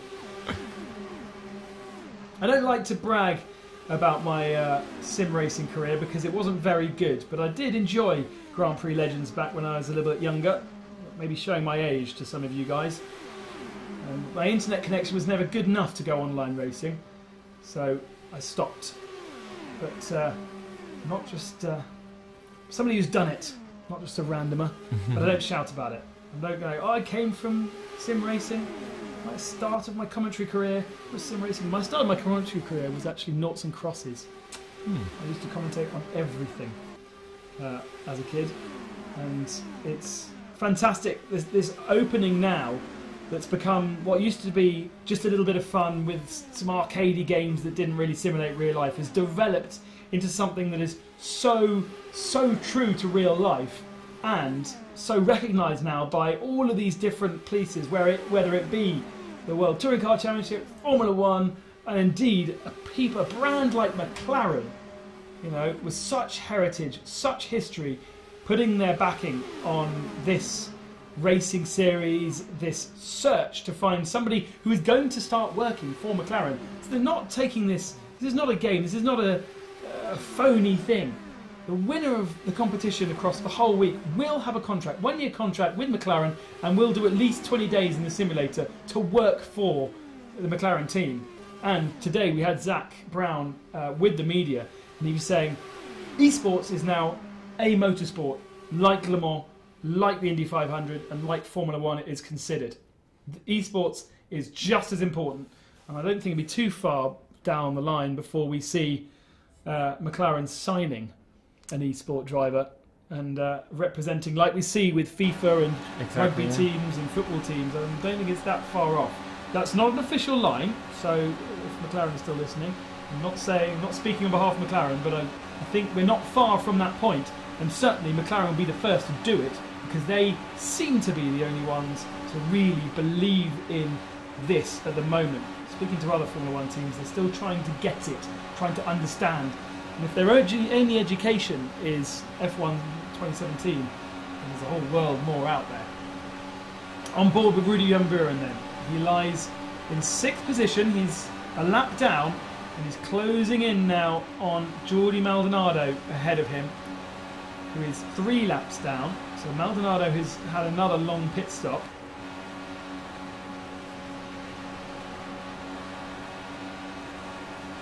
Now I'm just hearing from downstairs somebody's got a 20-second stop-go penalty. I didn't hear who that was. As we go on to halfway.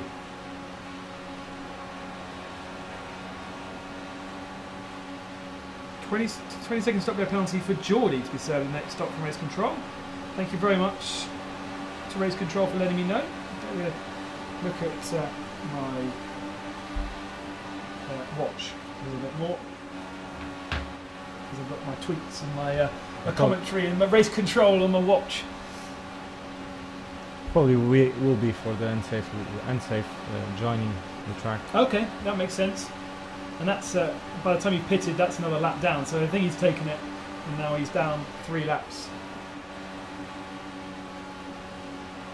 Still on board here with Rudy Van Buren. Now, is Rudy being held up here by Jordi Maldonado, or is he benefiting from the slipstream? Certainly, as you watch coming down this straight, the car draws into the car in front, pulls out a little bit early. This is Schottles, isn't it? This is not Maldonado, this is Freak. Freak was quite quick at practice as well. So they might be using each other to start getting some rhythm and try to catch up, because Freak is actually 2 laps behind. Yeah, here we go then. It looks like enough. Rudy pulls out maybe a little bit too early, and suddenly the wall of air hits you. And certainly in single-seater racing that I've done, amazing the feel that you get on your helmet when you pull out of a slipstream and suddenly it's like being hit with a brick wall of air. Yeah, true. Especially if your head is quite outside of the cockpit. Yeah. Ah, brilliant. Good. Spot on. There we go. We asked the question, and now we have the answer. Ooh, the cameraman. What happened? The cameraman. He started seeing some. That's not something I've seen that in real life, but I've never seen that in sim racing. The cameraman's gone. Well, this is trying to replicate real life. Why not have a cameraman fall asleep? Exactly. Oh, actually, look. So we didn't realise that there was a massive queue of cars behind him as well, and that is Gregor Hutu. So that's for position, Gregor. Behind Rudy Van Buren. Or is that Harry Jackson? It's light blue. It's light blue, so it could be either. Yeah. Down the inside. I think that's actually a British flag, so I think that is Harry Jacks getting through the traffic. It is. Oh! Hit the wall. Hit the wall, but kept it pointing in the right direction. David Legraff, I think. David Legraff, yeah. But that's a shame, because David Legraff is in 5th position. He's the last man on the lead lap. And we haven't seen that many incidents from him. David seems to be one of those really cool customers, really chilled kind of guy. French, oldest man in the competition, but he has a really quiet demeanour so far that I've seen.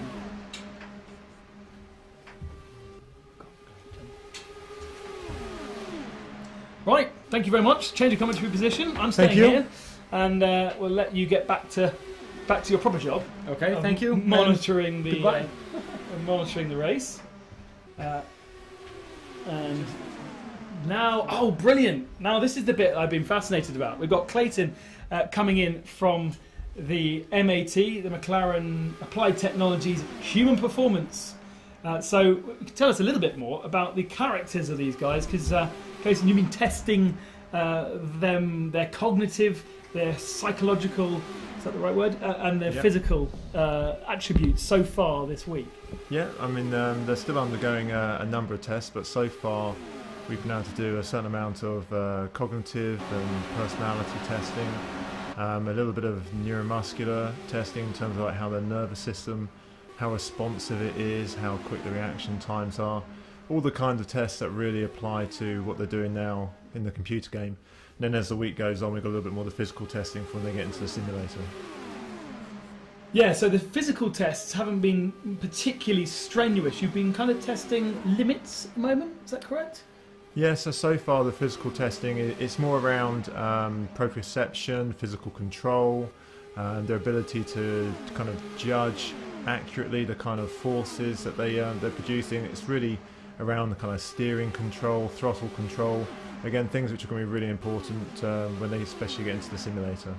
Harry Jacks has dropped down a position. Good fight at the moment with Aurélien Mallet. David Legault, who just walloped the wall, is up to third spot now. We were talking about David just before you came in as the cool customer, very French, has a very French demeanour about him. Is that what you're seeing in the results that you're doing?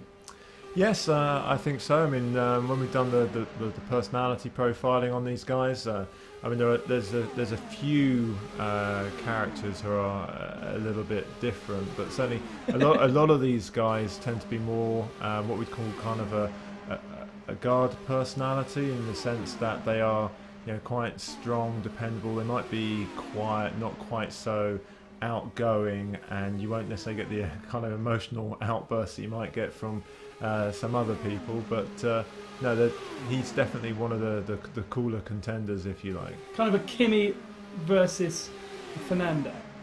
Definitely, yeah. If two very different characters. If you want two ends of the spectrum, then yeah, you definitely pick them there. We've got loads of data that you're measuring, which I'm absolutely fascinated by, because for some reason motorsport hasn't really ventured into the realms of human telemetry, and here we've got loads of stuff going on. In front of us, sadly you guys can't see, but we've got the heart rate, ECG and tension rate. Can you explain a little bit about those three, what they mean? Yeah, so all the racers are wearing a telemetry vest at the moment, which is an ECG sensor. So that gives you a raw heart rate data, heartbeat. So the first feed that we're seeing is literally all the different electrical signals that come from that heartbeat. And then we take that data and it gets refined down into what we would understand a little bit better is just kind of that heartbeat and how it's changing over time. So if you're wearing a typical heart rate monitor, you just get a number in front of you, so that's what the second line is doing. And then the one at the bottom is looking at heart rate variability. So again, if you have a heartbeat, let's say it's like 60 beats per minute, people think that every beat would be like 1 second apart at rest, because you're not doing anything that's really physical that you know is going to change your heart rate. You expect it to be quite metronomic, but the heart rate isn't. Even at rest, there's very small but regular kind of changes in that distribution of the heartbeat. Now that can tell us how stressed someone is. When the body does become metronomic with the heartbeat, it is indicative of signs of both mental and physical stress and overload. So we're getting a marker here on their total levels of stress. And what the graphs are showing us effectively is how much capacity they've got left. So literally, I know you can't see this, but literally there's a line that if it's bottoming out, for us it means that they're really at their peak. They've not got a lot of capacity or capability to really absorb any more information or handle any more workload. They're really on their limit. Okay, so if that's, as we're looking at it here, we've got a scale from 0 to 180 on the tension rate. Yeah. So if it's at the bottom, they're chill?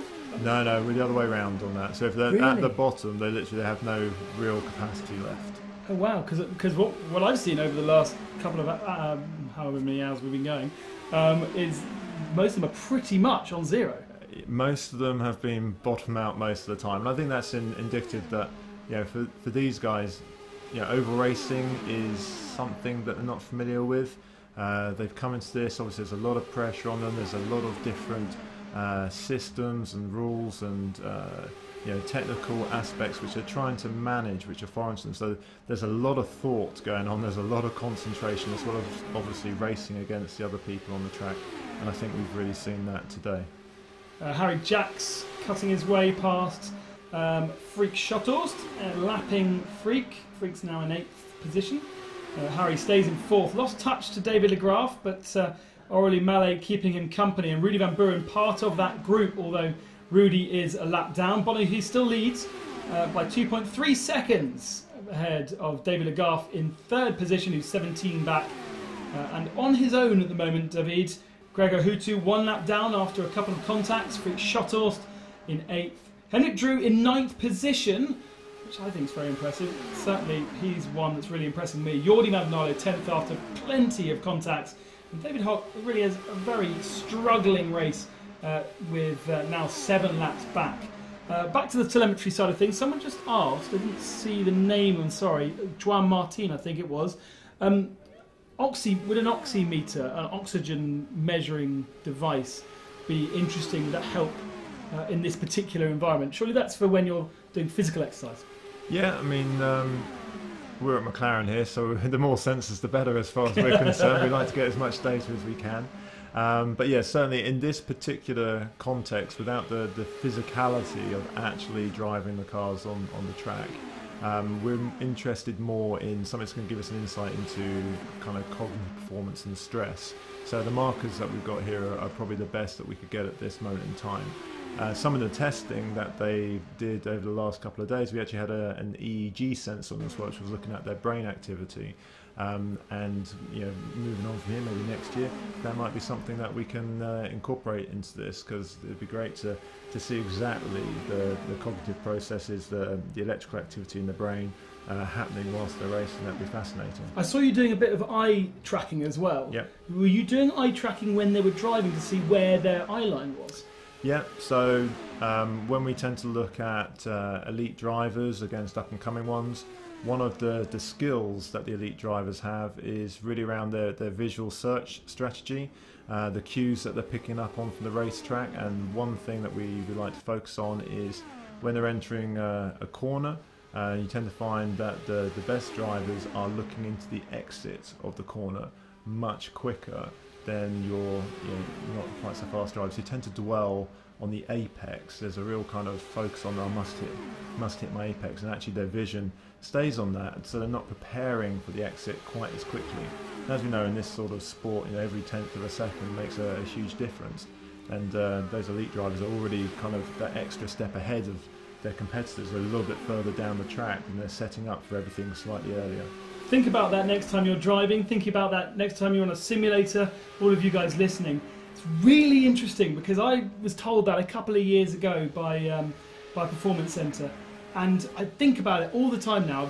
I live quite close to a very twisty road, and I'm always lingering on the apex, checking to make sure where the car I wanted it to go, checking to make sure it was where I wanted it to go, rather than looking towards. And obviously, I'm not trying to go racing on the road, but I'm always telling myself, no, stop doing that. The car is going to go where you had planned for it to go beforehand.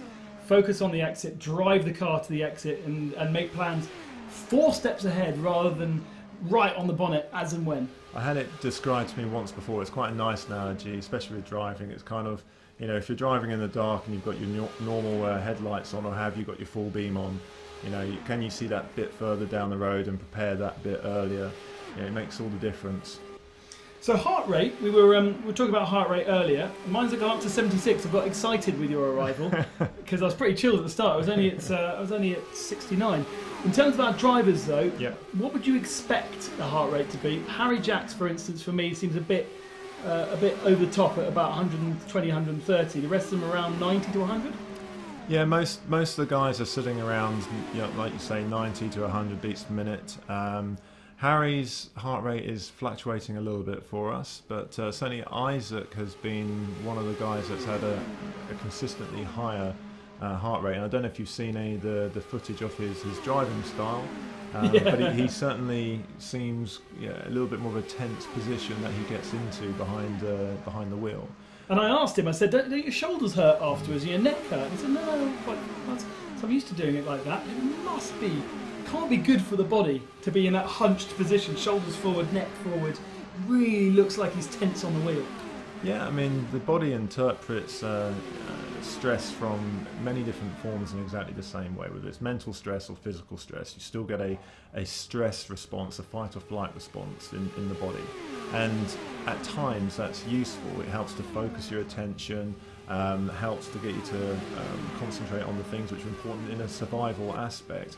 But if you get too much of that, then you start to miss important cues in your environment. You get too much narrowing of your focus of attention. So it's a fine balance between, being kind of excited and kind of aroused and focused on the competition, to then potentially starting to overdrive and do too much and miss what's going on in your mirrors and having an accident or an incident. And we're watching Harry Jacks super involved in a battle with Freak Shotos. They are separated by 2 laps, and Isaac and Freak is really hassling Harry in a way that he doesn't need to be doing. And that's slightly unfair on Harry, because Harry third in the race, 32 laps, 32 seconds back now. But I'm watching them, and as they are fighting and as they're duking it out on track, Harry's heart rate shoots up. I mean, he was up to 170 after his accident. I reckon it's around 120, getting rid of all the peaks and troughs. Yep. One of you guys asked about Isaac. I know Isaac's a big favourite on our YouTube stream today. He's about 120 as well. Yeah, interestingly, today he's quite a lot lower than he was yesterday when he was fighting for the lead with Gregor for a lot of that race.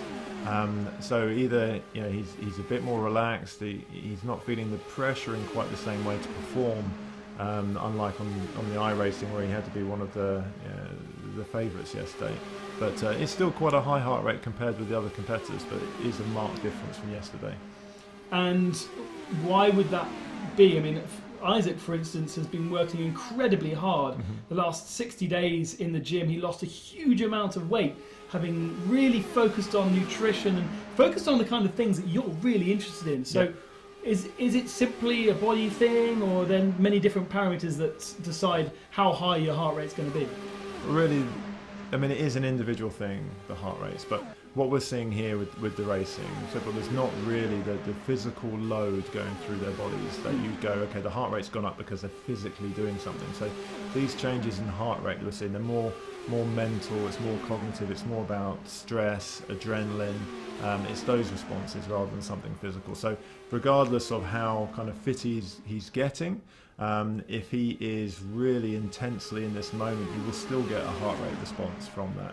I mean, when we put guys in the simulator, there's a definite link between how fast they are going in the sim and what their heart rate's doing.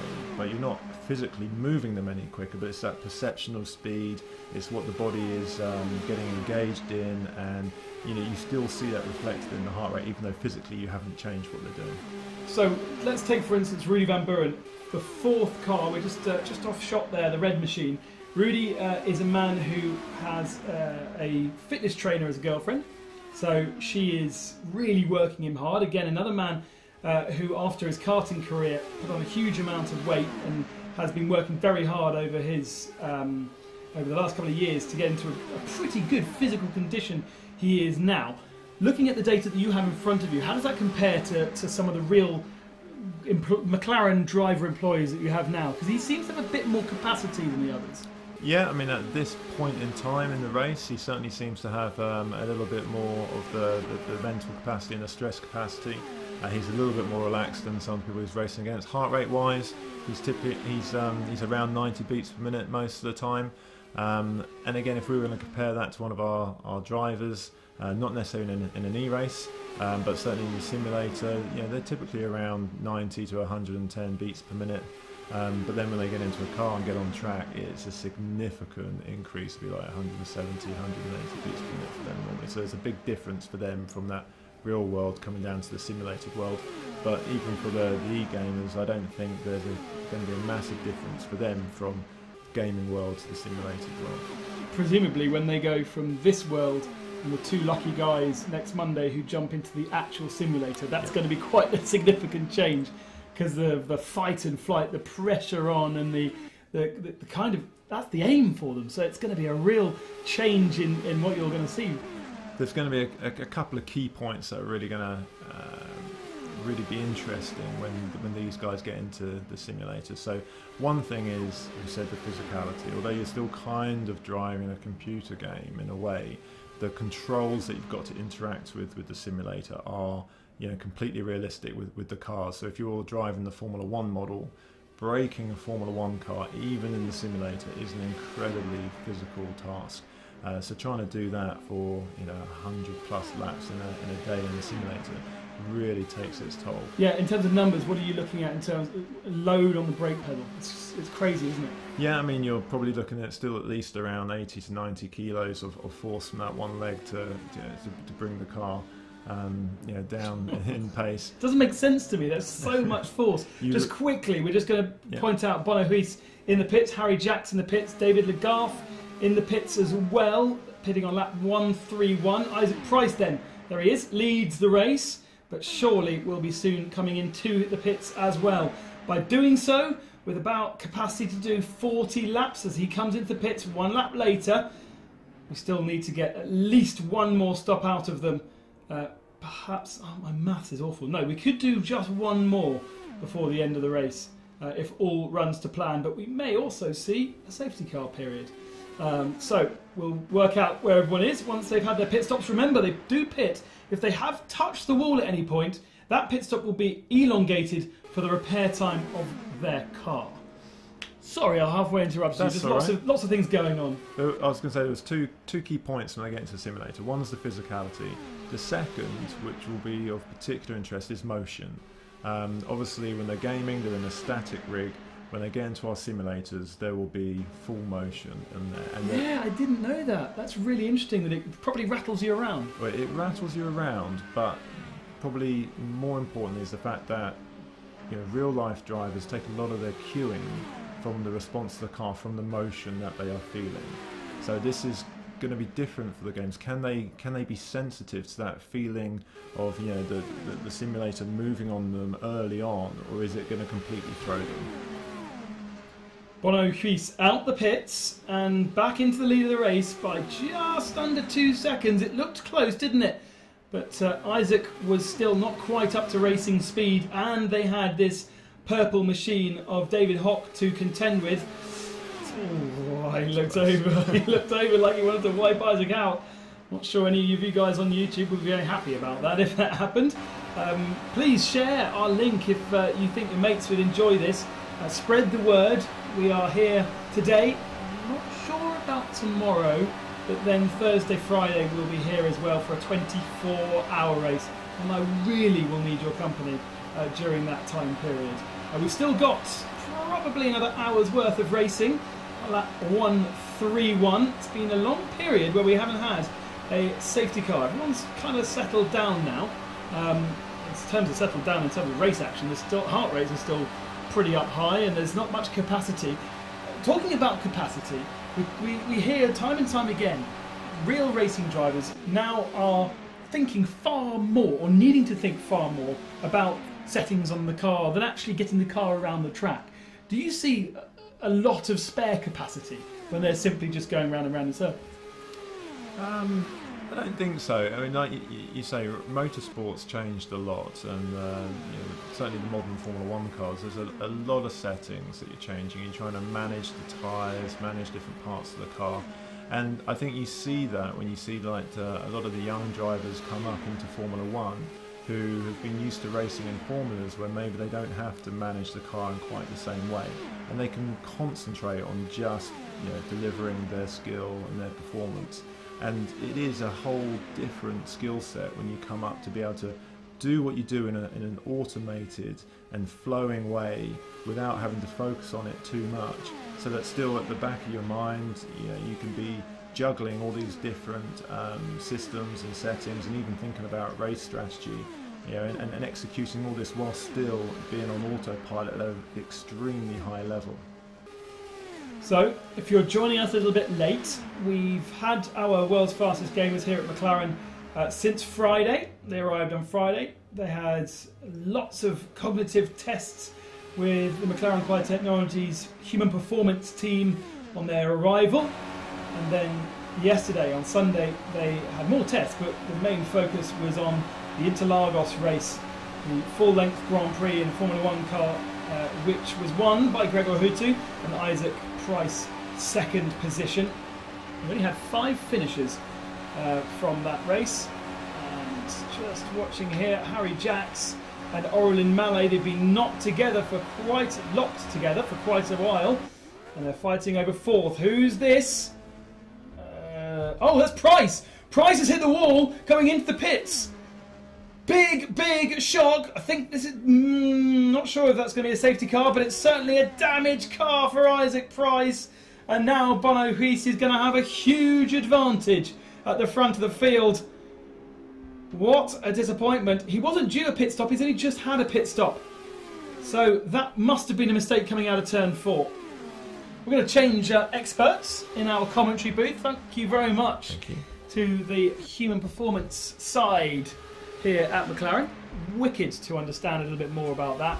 I want to do some testing by the end of the week, see how mental I am. Been told by many people I'm mental.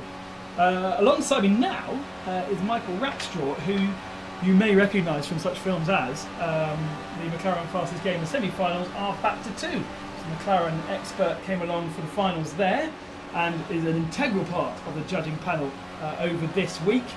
How do you think it's going so far? Well, it's been a very interesting race so far. Firstly, I'm honoured to be called an expert. I feel that's way above my station. I didn't say what you were an expert in, I just said you're an expert. You might be an expert in paper folding, but you're not. You're an expert in simulation, and that is Michael's job here at McLaren as part of the simulation team.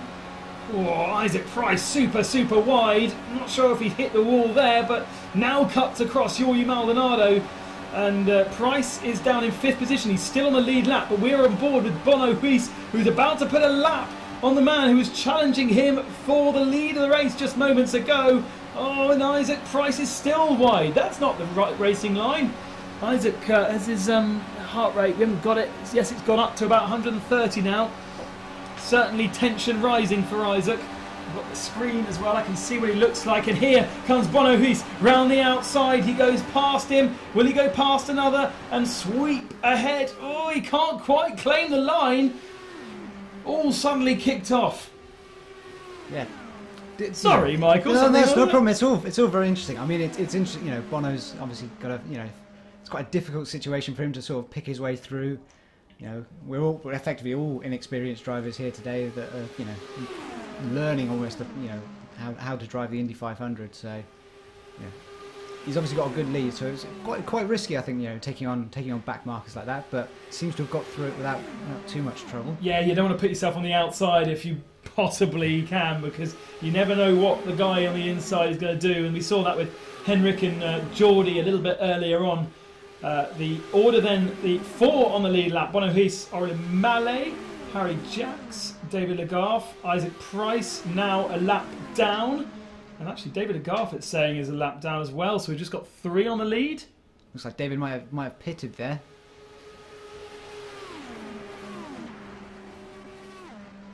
Gregor Hutu still 7th position, 2 laps down now. Bit of surprise to see Hutu so far back.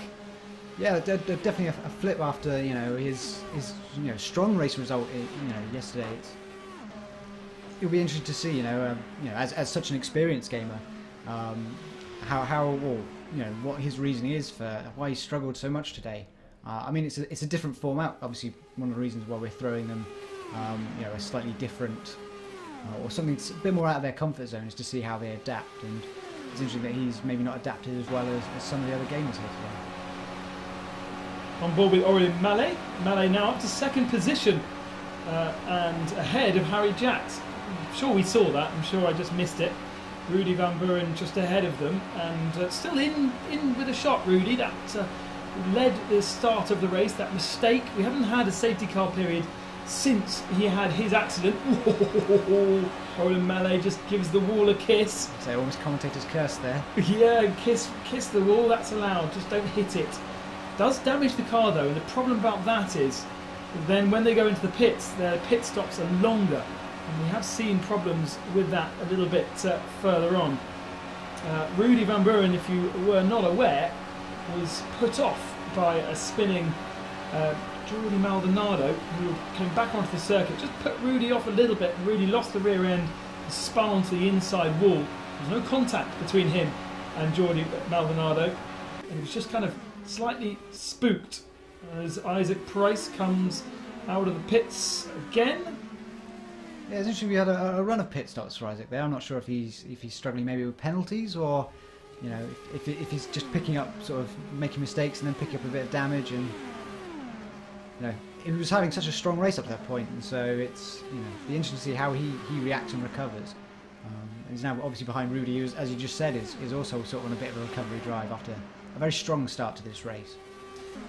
There's been lots of comments on our YouTube chat, and please get involved if you are watching on other platforms. We're on the McLaren YouTube channel, and you can come and chat with us.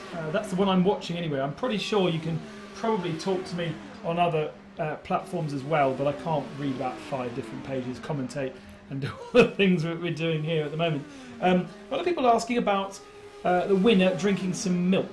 I don't know if it's going to happen, and obviously at the Indy 500 we do have the tradition of drinking milk, and I read about it years ago as to why it's milk. Certainly the early competitions were sponsored by a milk manufacturer, so that is why initially it was milk, and I think it was sponsored. People didn't drink milk, and then one year, and I should know this, but I'm not American, please tell me online, one year someone had a sip of milk, and all of a sudden they were then awarded the milk from that moment on, and some people drink it, some people pour it on their heads. I'm not sure if we're going to do that here. There wasn't a lot of celebration. There certainly wasn't any champagne spraying going on last night. They all looked pretty knackered, and they were only doing a 90-minute race. This is a 4-hour race, so I reckon they'll be very knackered. Yeah, I think that, you know, probably a glass of water and, you know, a nice break and a nice stretch of the legs will probably, you know, priority number one. Early to bed, that's for sure. Yeah, and do it all again tomorrow. They've got another race tomorrow in Suzuka, and that's a tough circuit. Plenty of work to do. What car are they in tomorrow at Suzuka? Because it's not a McLaren MP. Oh, that's going to be good. It's an MP4. MP44 at Suzuka. Yes, please. Yep. It's got all the history written, you know. I'd like it in real life. And the reason we're doing that, actually, you just mentioned a very good point. The reason all these challenges have been chosen is that it's the McLaren history. Yes, I mean, you know, we started with Brazil, and obviously, you know, the infamous scenes of you know, Senna desperate to win his home race, and yet, you know, aware of picking up quite impressively actually on a gearbox issue, and managing to get to the end of the race in 6th gear.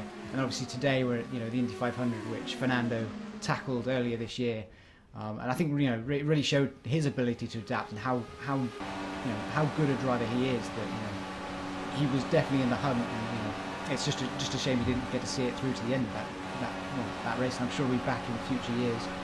And then, as you said, tomorrow we've got Suzuka, scene of so many great scenes, you know, with Prost and Senna in the 80s and 90s. Yeah, kind of great and not great for McLaren, because it's a really difficult one. I had to do an interview earlier with Indy Live, and I was kind of like, do we revisit this in a way where we like it? Or, you know, McLaren crashing McLaren is not necessarily the best memory, but it's one of the most significant memories in Formula One. Yeah, it's difficult to sort of judge. I mean, looking back on it, it is iconic, and, you know, it does get spoken about. It does kind of lodge McLaren in memory of the people that were watching at the time, and, you know, people who've seen the footage since. You know, obviously a big focus of the Senna documentary. But yeah, obviously at the time, probably not the press and the PR you want. But yeah, I guess you've got to take the rest with the smooth, and, you know, at least, you know, I think it did demonstrate how, you know, two great drivers really did win that championship, and, you know, were possibly two of the best drivers, you know, certainly to sort of grace Formula One, and to be in the same team, and that team in McLaren is obviously quite a special piece of heritage. Now, 50 laps to go. Just 50 laps remaining. The pit stop window we've worked out is about 40 laps per stint. So, within 10 laps, we can do pit stops really without needing to do any kind of saving of fuel or tyres. But we haven't had a safety car period for a long time now. We could get Isaac Price and Rudy Van Buren back onto the lead lap if we have a safety car. Quite interestingly though, Gregor Hutu is now 2 laps back, and it would not promote him into a shootout if we had a safety car between now and the end. Yeah, if anything, these next 10 laps could really define how this race pans out. Like, if any of these drivers right now are marginal on fuel, do they risk it? Because the last thing they want is to commit now, knowing that they're then relying on a safety car between now and the end of the race. It's a difficult judgment call, but it will also be a good way to assess those that have got the extra mental capacity, especially after quite a long and draining race. Aurélien Mallet and Rudy Van Buren going side by side. Obviously, Aurélien doesn't want to give anything away here because he's sitting in second position. Rudy Van Buren is a lap down, but is the man who led most of the first half of the race. I can't exactly remember the lap in which he crashed. but was it before or after the halfway point? Either way, he's led a significant amount of the race. He's now in 5th position. Harry Jacks has just been lapped, so he is now down 1 lap as well. We'll get that lap back if we had a safety car period, as per the rules of the Indy 500. And in fact, Aurélien Mallet and David Legault are very close to being lapped as well, which means in our mirrors somewhere is Bono Ruiz. For the moment, I thought the lap was 40 seconds, but it's obviously a bit longer than that. Yeah, I mean, it's interesting you comment on sort of, Rudy coming past there. I wonder if this is Aurélien thinking, well, Rudy's not a threat to me at the moment. Maybe I'll just let him past. It's a bit easier to, see the accident that's in front of you if, Rudy does make another mistake. Although, other than, one that would arguably be slightly provoked, he's been pretty consistent. The other thing is Aurélien can just sit there and try and preserve a bit of fuel. And that's a good point, actually, because you will preserve fuel if you're not punching a hole in the air. And maybe, at the moment, strategy doesn't seem like it's going to play a massive part unless we get safety car in the next kind of 10 laps. I mean, look at the slipstream. Look how much it makes a difference. Yeah, he really used it well there. He kind of sat back a little bit and then just got the slingshot. He wasn't too close at the point he wanted to pull out and get around, and then just got it on the inside and got past without too much issue. And here is David Legault, who is in 3rd position, and the Frenchman hasn't been in too many problems this race. Been a quiet race for him. Hasn't starred, hasn't been at the front of the field, but there and thereabouts. As I said already, the oldest man in our competition. Yeah, well, I think coming into race one, you mentioned he's been a bit under the radar, but it was almost, I think, the ones that were going to win this were the ones that made the least mistakes, and so, the stories are going to be the ones that do spin, do speed in the pit lane. So we've spoken a lot about those drivers, but I think now we're getting to the end, we're starting to see the ones who just kept it clean, kept it tidy, had a steady pace, and are now, right in the mix as we get down into the last sort of 45 laps. Martin Pankratov, I think I said that right, has just asked about setup. Have these guys changed their setup? I think we answered the question earlier with Wolfgang, but it's a stock setup that Wolfgang and the Ideas and Cars boys put together for these guys. They could not change it simply because they didn't have very much time, did they? Yeah, I mean, we had one brief practice session, and then throwing them straight into a race like this. I mean, obviously setup is a big variable for all forms of motorsport, but we really are here to assess the drivers, and so although one setup might favour one driving technique over another, I think at least starting with a level playing field gives us a good opportunity to assess them all equally, rather than who made the right choices when it came to cameras and tyre pressures, which, especially if they're not experienced with IndyCar, is difficult to get right. Hello to Philippe, nice to see you online. I'm wishing happy birthday to Lando, whose birthday was yesterday. Blue side, probably something you should keep track of. I should probably send you a card. Doesn't McLaren have a calendar for everyone's birthdays? There's quite a few of them, I suppose. Yeah. In comes Aurélien Mallet into the pits with 1:57. So that's very much on the bubble, isn't it? He's going to struggle. I think he's either going to be relying on a lot of lifting and coasting and sitting in someone's toe, or someone going a bit crazy sometime in this last 40 laps.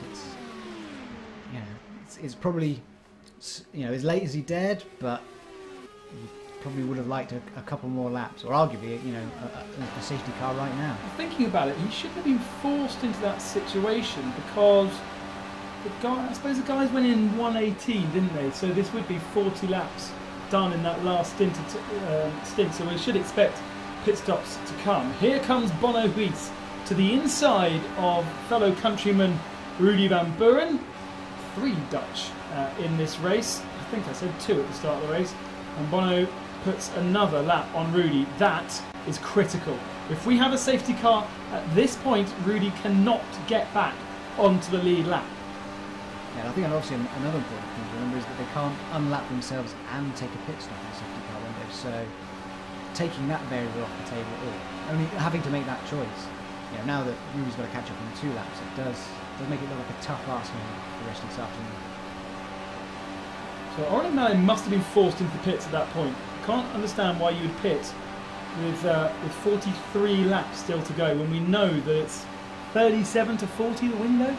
Yeah, sort of 40 to the top end. And I think the other reason, is you wouldn't want to stop any earlier than you need to if the running is nice and clean. There wasn't an incident, there wasn't anything that might lead to a caution, so No.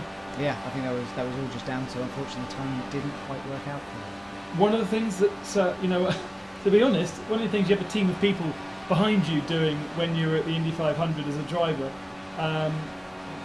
weirdly that looked like it was about to rain. They've got to think about their own strategy whilst they're doing this, and I think that's really, on a race like this, that's a real extra test that a driver in a real Indy 500 wouldn't have to necessarily worry about. Think a bit about it, wouldn't he? A driver's always thinking about strategy, but not to the degree that these guys have and the decisions they have to make. Yeah, I mean, drivers obviously want to be aware of when they need to push and when they need to conserve, but they don't really want to be doing the calculations of if I stop now and then I've got to do 40 laps and then that gives me another 40 laps, and so yeah, we have given them something mentally taxing as well, to aside, or to go in addition to having to learn and adapt to this particular race.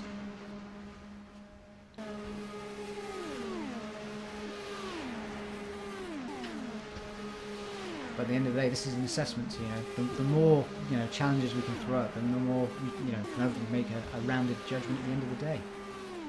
Had some really interesting conversations with Neil Oatley, who's here as part of the panel, who's obviously experienced Fernando's experience over in America over the month of May, and such a different event for a Formula One driver.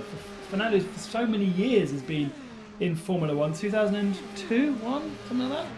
Yeah, certainly the early 2000s when he made his first appearance with the Renault team.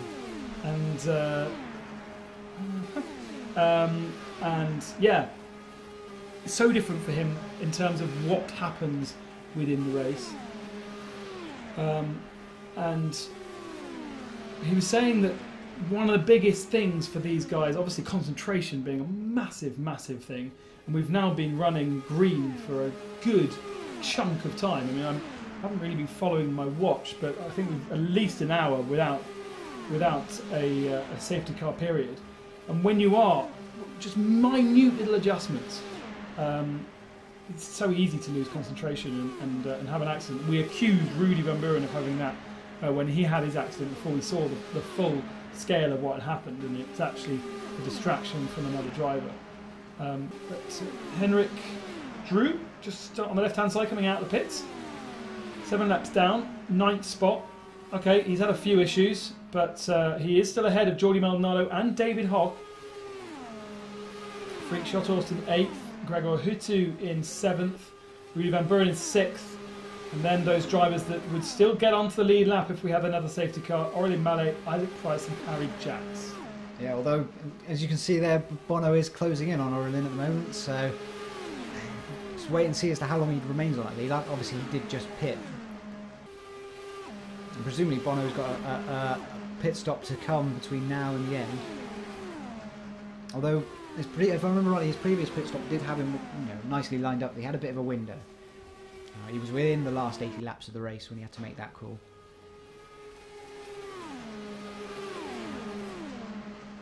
I think just to pick up on your previous point about how long it's been since we've had a moment or an issue.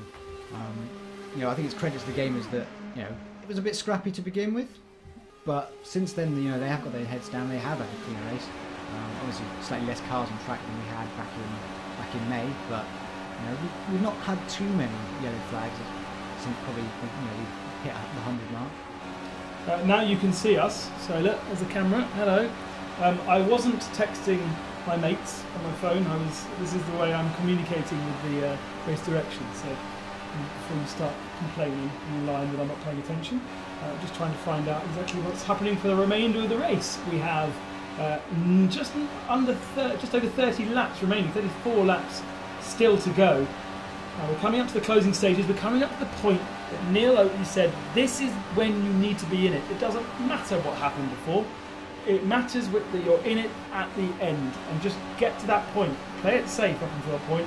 The safety cars help you keep in they're kind of in the ballpark, and it's now where the racing really begins. But the racing for the moment is one man, Bono Hiss, coming up to put a lap on the full field. And then David Legarth second. I'm impressed by David. He's probably Davies because he's French. Because he really has had a very, very quiet, understated race. Not necessarily the fastest man out there, but he has kept his nose clean. Yeah, you know, he's got the basics right. You know, to finish first you have to finish. As you were just saying, you know, the key was to be in it and ready to win it. You know, at the last stint. And so, you know, you could say the opposite end of the spectrum. You saw Rudy went out. He was quick. He was up the front. Looked like he, you know, was on for the win. And you know, a couple of instances, and all of a sudden he's, you know, going to struggle to get back into this race. Whereas, you know, all it takes is, you know, a mistake from Bono, you know, speeding in the pit lane, you know, getting distracted by another driver, getting caught up in an accident with lapping one of, you know, the drivers as he goes round, and suddenly, you know, that could open up the opportunities to the man in second. Aurélien Mallet still the only man to have pitted. How's Gregor? I was about to say, only man to have pitted. No, Bono Hiss is in the pits because everyone else is getting their laps back. Here comes Harry Jacks from third spot into the pits. Presumably David Legarth is still out. Yeah, I mean, Harry Jacks, another man who's had a reasonably quiet race. Well, other than that massive pile-up that he had. Wow, you know, that was a long time. Again, the man, he was taken out though. He was part of somebody else's accident, like he was yesterday in Interlagos. That was David Legarth coming into the pits. Out goes Bono Hiss. 30 laps remaining. This is the safe time to do it, and I'm really worried that Aurélien Mallet is going to lose quite a lot at the end of the race trying to get that car to the end. But if we have a safety car period, it might have helped him a little bit. He's not going to necessarily jump right at the order. That's going to be too much to ask. But at least he is on the lead lap now that we've had the pit stops. Yeah, so yeah, I mean, yeah, the next thing he really does need is a caution period so we can close up that gap, and then it is just a straight race between the two of them. Obviously, there are other cars that are also in contention. If we have a safety car period, at the moment, Van Buren, Hutu and Jacks will get their laps back. They'll be on the lead lap, and then we've got 7 cars for the flag, and anything can happen then. Yeah, I mean, I always feel slightly bad that we're kind of rooting for one of the gamers to have a mistake, you know, especially as they all have driven reasonably well, you know, since we've, you know, got into three digits. I think if there is a safety car, Bono is going to be very annoyed because he's built up nearly a whole lap lead. Here he is, and he is about to pass David Legarth, having all had pit stops. Van Buren, presumably Van Buren and Hutu haven't had pit stops. That's why they're now only 1 lap. And yes, in the background you can see that Rudy Van Buren was heading to the pits. Here comes Bono Hiss down the inside of Legarth, and he puts a lap on him. Very serene, very, very tidy, you know. Makes it look like he's been doing this for ages. Well, he kind of has. I mean, that's very true, yeah. And we do have a feed here of our drivers getting some shots, close-up shots of what they are, how they are looking. It was fascinating to see just how little movement goes into the body, to the eyes. They're all really, really calm and relaxed. Now, whilst we have a relatively quiet moment, as Bono, he's having to overtake David Legarth again. Obviously, Legarth fought back as Isaac Price comes into pit lane. You work in the simulator most of the week, working with with your drivers. You're going to be working alongside whoever wins this. One of these guys on this list is going to be the new employee that you're going to be working with. What things are you looking for in these drivers? What do you want? Winning an Indy 500 race, surely that doesn't matter so much. Yeah, I mean, obviously the winner is, I wouldn't say irrelevant, because obviously, you know, the guys that have done a good job and who are obviously, you know, competent gamers, you know, will come to the top. But yeah, it's not a purely results-based judgment that, you know, we're going to make. You've got to take into account situations. Like you mentioned, that, you know, Rudy was obviously subject to, you know, not quite a mistake by another driver. And so is that, would it be fair to, you know, mark his entire race by the fact that he's now, you know, sort of down in 6th place, you know, does that mean we should ignore this result, or you know, we should count against him? I think you know, you've got to look broad than that. You've got to look at how they did react to periods where they were under stress, how they reacted to scenarios where they were, you know, running in clean air, who did try and play a strategic game and who was actually thinking about it. You know, maybe they didn't pull it off, as we see a spin there for Isaac. Yeah, and that's going to be a safety car. That's going to be a safety car. Isaac Price is locked up, I think, going into the pit lane. I think that was him going on to the speed limit. And again, like we saw last time, he's doing 3 or 4 pit stops at a time. Have they thrown the safety car? Can't tell, because I'm not race control, but I think they would have done. Here's Bono Huis. He's going to pick up the safety car, if indeed there was. And that... Oh, what's happened to Isaac? Isaac was right at the front, in the top 3. And now 2 laps down, way too many pit stops. Yeah, it's worrying to see that, you know, it's understandable that he made a mistake. Well, there it goes. There is the safety car. But yeah. Oh, and to be honest, what a frustration for Bono Huis. He is going to lose all of that advantage to Aurélien Mallet, David Legault, and Harry Jacks will get himself back onto the lead lap. Rudy Van Buren's going to miss out. Gregor Houty's going to miss out. Isaac Price is going to miss out. Although this is an opportunity for Mallet, and there he is, to go into the pits. Surely now, get into the pits, get some good, new, fresh boots, because you know you're on the limit of adhesion. Yeah, I mean, well, he's got 2 choices. It's a difficult choice, actually. The obvious thing is to pit, but does he hold out and, you know, hope he can manage his fuel? Does he hope he can win back those 3 laps or 4 laps he needs, sitting behind the safety car? It means he's obviously going to take the hit on tyres, but, you know, it's always gone for, I guess, you know, either strategy actually is quite high risk, because, you know, you potentially lose a lap and he's suddenly going to have to fight back through, you know, probably Harry Jacks, maybe David Legault. Well, we saw Bono doing a pit stop under the 2nd caution, I think, and he put himself out of sequence, and he didn't lose a lap by doing so, but he did go in whilst they were still at racing speed, whereas now Aurélien may have had a thought. Okay, now he goes in. Maybe he's listening to us. I don't know if it's quite possible they can hear. Yeah. I don't know where this feed is going. I don't know who's listening. Maybe tuned in, you know, maybe set his phone up. Well, it makes sense to me. It really does make sense to me. He's not going to lose a lap by doing this. The guys that are going to get their lap back are now overtaking. All of those drivers from 4th backwards will be able to overtake the leaders, as you can see, all going past. Just Bono and David Legault will stay behind the safety car, so they'll all get 1 lap back, but they won't get enough laps back to get onto the lead lap, other than Harry Jacks, who is now making his way around to join the tail of this field. Now, this is lap 176. We have 24 laps remaining. It's about the time that Fernando lost his engine, sadly, in the Indy 500.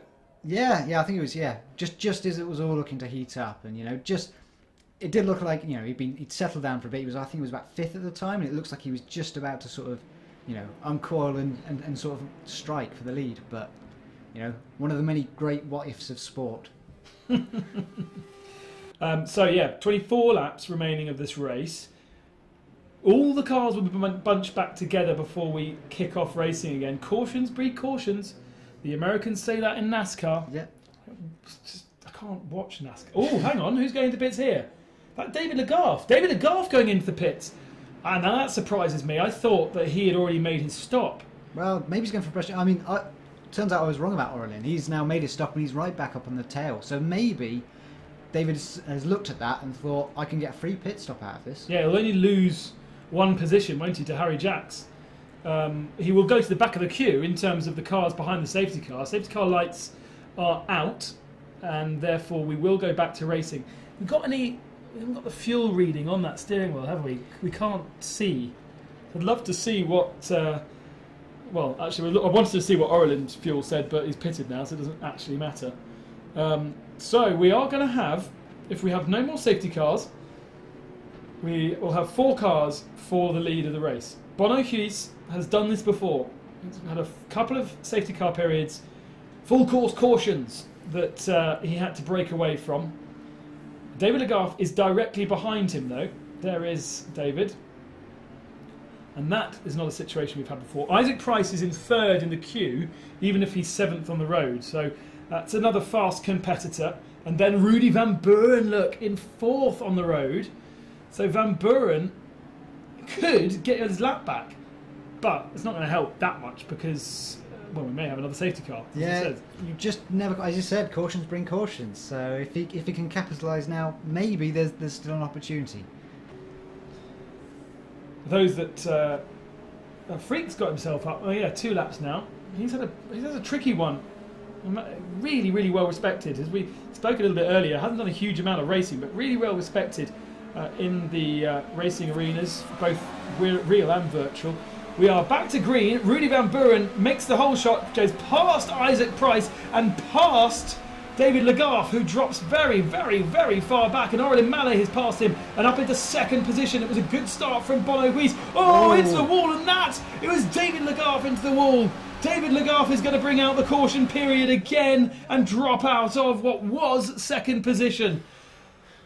So that, things can change, but you know, it looks like we are going to get that caution. Cautions breed cautions. Wolfgang's back. Yeah. Hey, Wolfgang. Yeah, you can. Do you want my chair or your chair? We're swapping round. Yeah, because you probably have to do some proper work now. Thank you very much. No, it's been a pleasure.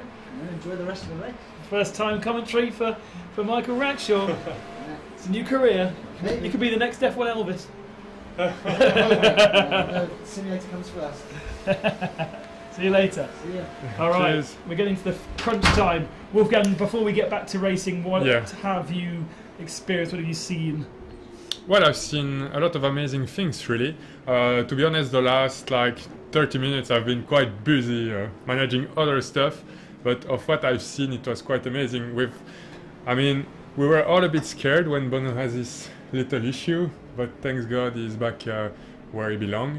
I'm quite surprised, actually, with the actual ranking. Seeing guys like Aurelien, Harry, just there behind Bono. It's quite impressive, I have to say, because we were not expecting really them at the start of the race. So yeah, really good. Presumably, we're going to get cars going back past again, the safety car, to get their laps back. I don't know what happened to Rudy Van Buren. He's there.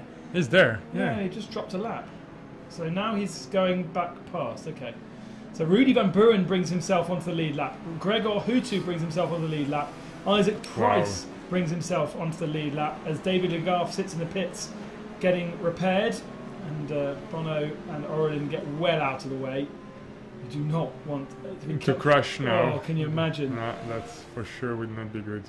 So that's gonna be an amazing final, I think. It's all building up, isn't it? Yeah. It's classic Indy 500. Classic Indy 500. Yeah. David Legarth will be kicking himself. He's still on the lead lap. I don't know if he's continued, because of course he could continue with the damage that he's carrying. Wouldn't be necessarily that recommended, but he would stay on the lead lap at least. Yeah, for sure. For sure. But with Van Buren lapping itself, that might be... Yeah, I'm a bit confused because I'm sure Rudy was only a lap back, and he's now still only a lap back. Yeah. But maybe that was a glitch. Yeah. I kind of actually watched it. Either way, we're going to... So Bono really is the only man of the full grid that hasn't had any kind of issue. Is that right? Yeah, very true. Although, Aurelien didn't have many issues neither, to be honest. So, yeah, I think they're pretty... They both had a clean race. Harry didn't get involved in big problems, did he?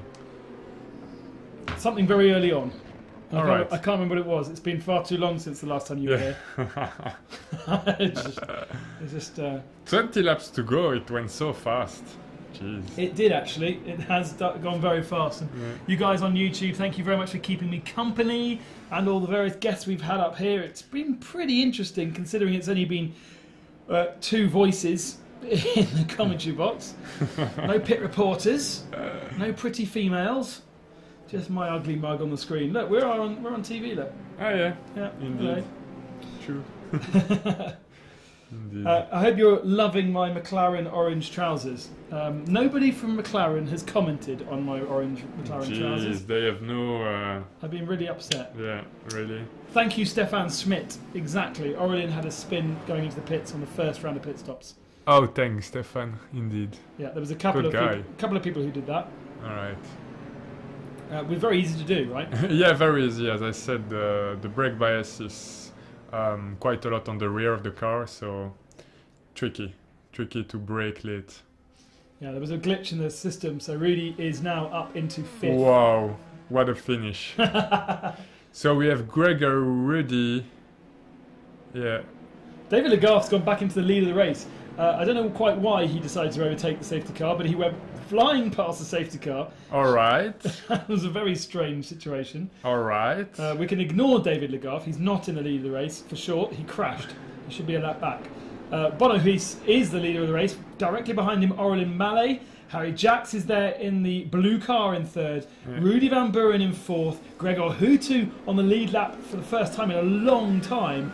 And then Isaac Price, who has Freak Shottles just in front of him. Bit of locking up going on further back. And Bono's made another jump as Rudy, a good start once again. From 6th position, he's down the inside. And Rudy, yeah, he overtook. Yeah, so Rudy's... He's 3rd. He is 3rd position. Just ignore the graphics at the top for a second. Rudy has got himself up into 3rd spot. It is Bono in 1st, Aurelien in 2nd, Rudy 3rd, Harry Jacks down to 4th.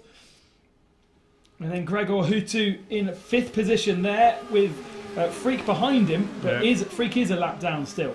Isaac Price dropped off the back of those guys. Rudy too, it seems.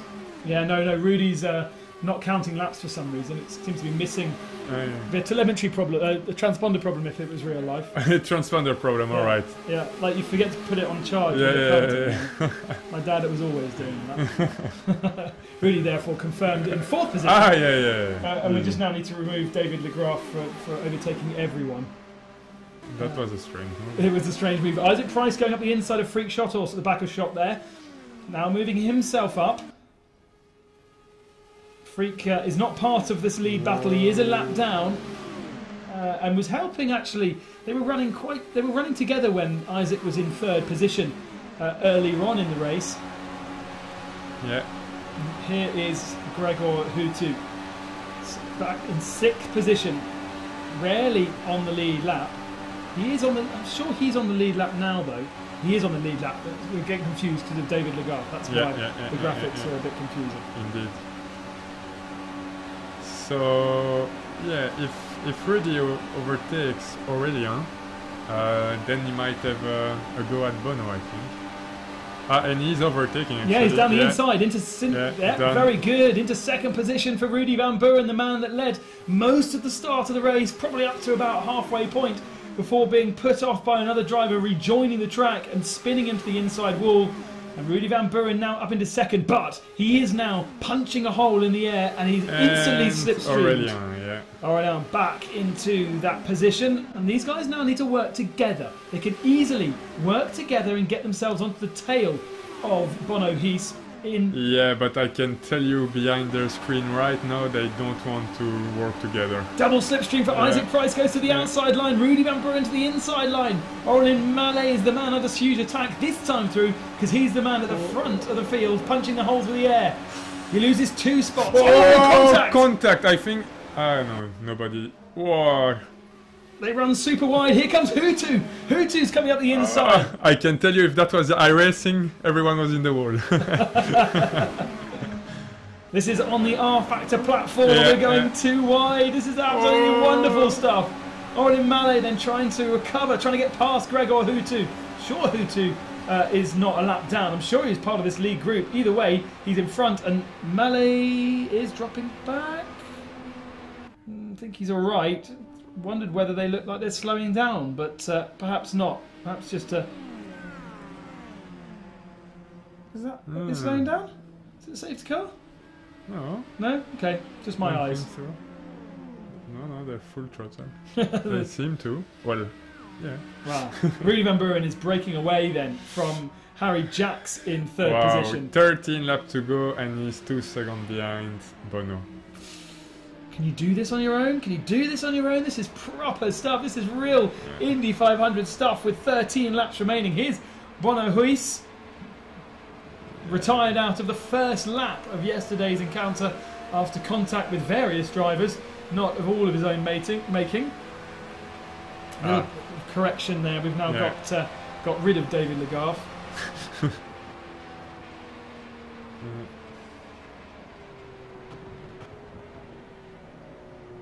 Oh, safety car is out.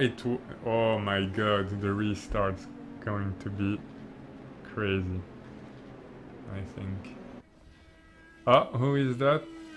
That's Jordi Maldonado playing in the sand. Oh no, it's not. Sorry, it's Freak Shottles. Isn't it? That's Freak. Dutch flag on the rear pod. Yeah.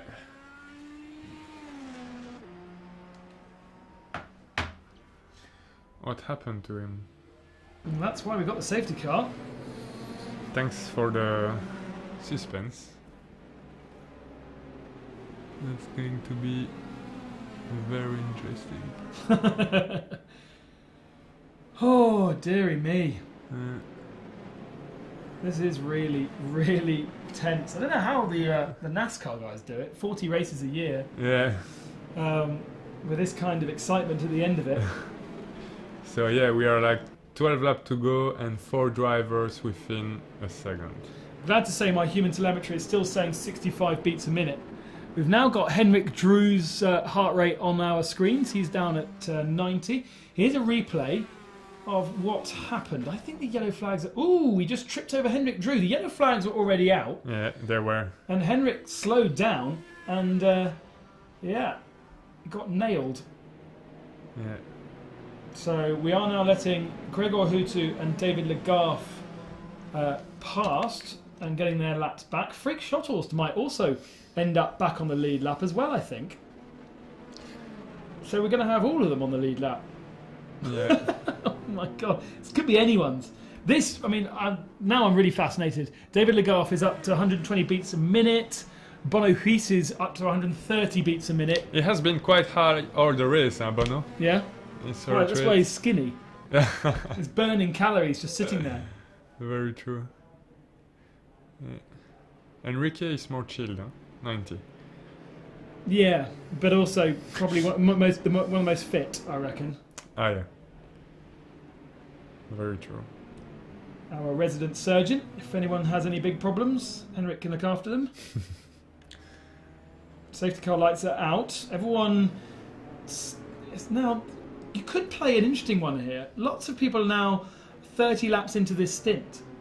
I suppose they're all on the same lap now, so you couldn't really benefit too much. But you could go in and get a new set of tyres. Yeah, you could. You could. But it would. I think what you would gain by doing so is not worth the time you would lose. Yeah. Okay. Yeah. At this stage. You'd lose track position. You'd end up at the back of the queue. Yeah. And it does seem like it's a bit different. Now, why have we got David Legarth? David Legarth should not be there. He's not the leader of the race. The safety car should have the leader of the race behind him. Mm-hmm. That's why we do that reshuffle. That's why the whole one lap thing. Yeah. The reason we give everyone a lap back is so that we get those that are on the lead lap in an order, and we get rid of the ones that are not. But David Legarth is ahead of Bono Huis here, and Bono can't overtake until the line. This is a very strange situation to be in because he's done some amazing starts. No, don't overtake. Well, maybe he was told he could. Maybe he was told he could because it was.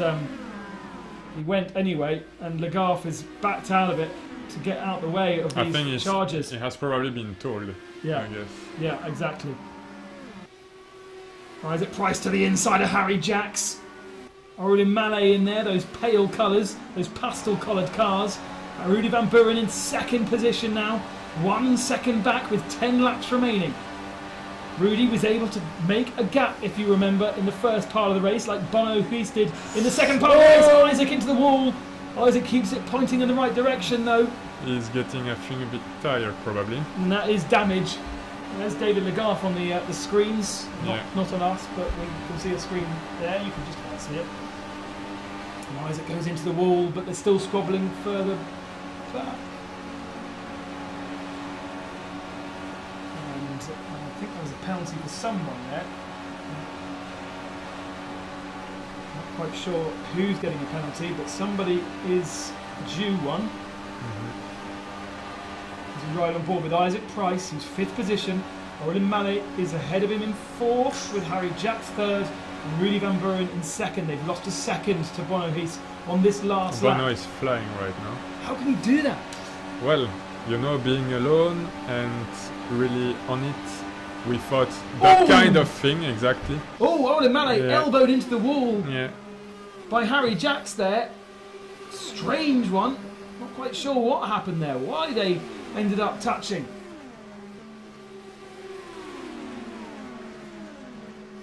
Lots of discussions going on downstairs. Yeah, it's getting pretty serious downstairs. Rudy Van Buren under pressure here. Harry Jacks and Isaac Price.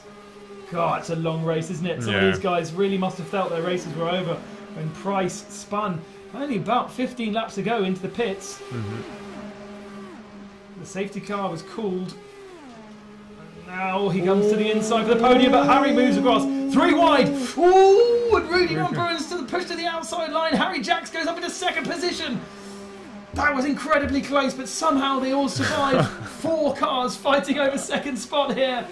And now it's Jacks ahead of Buren. He is on board with Price. Double slipstream for Price. He has to go to the outside line. Amazing.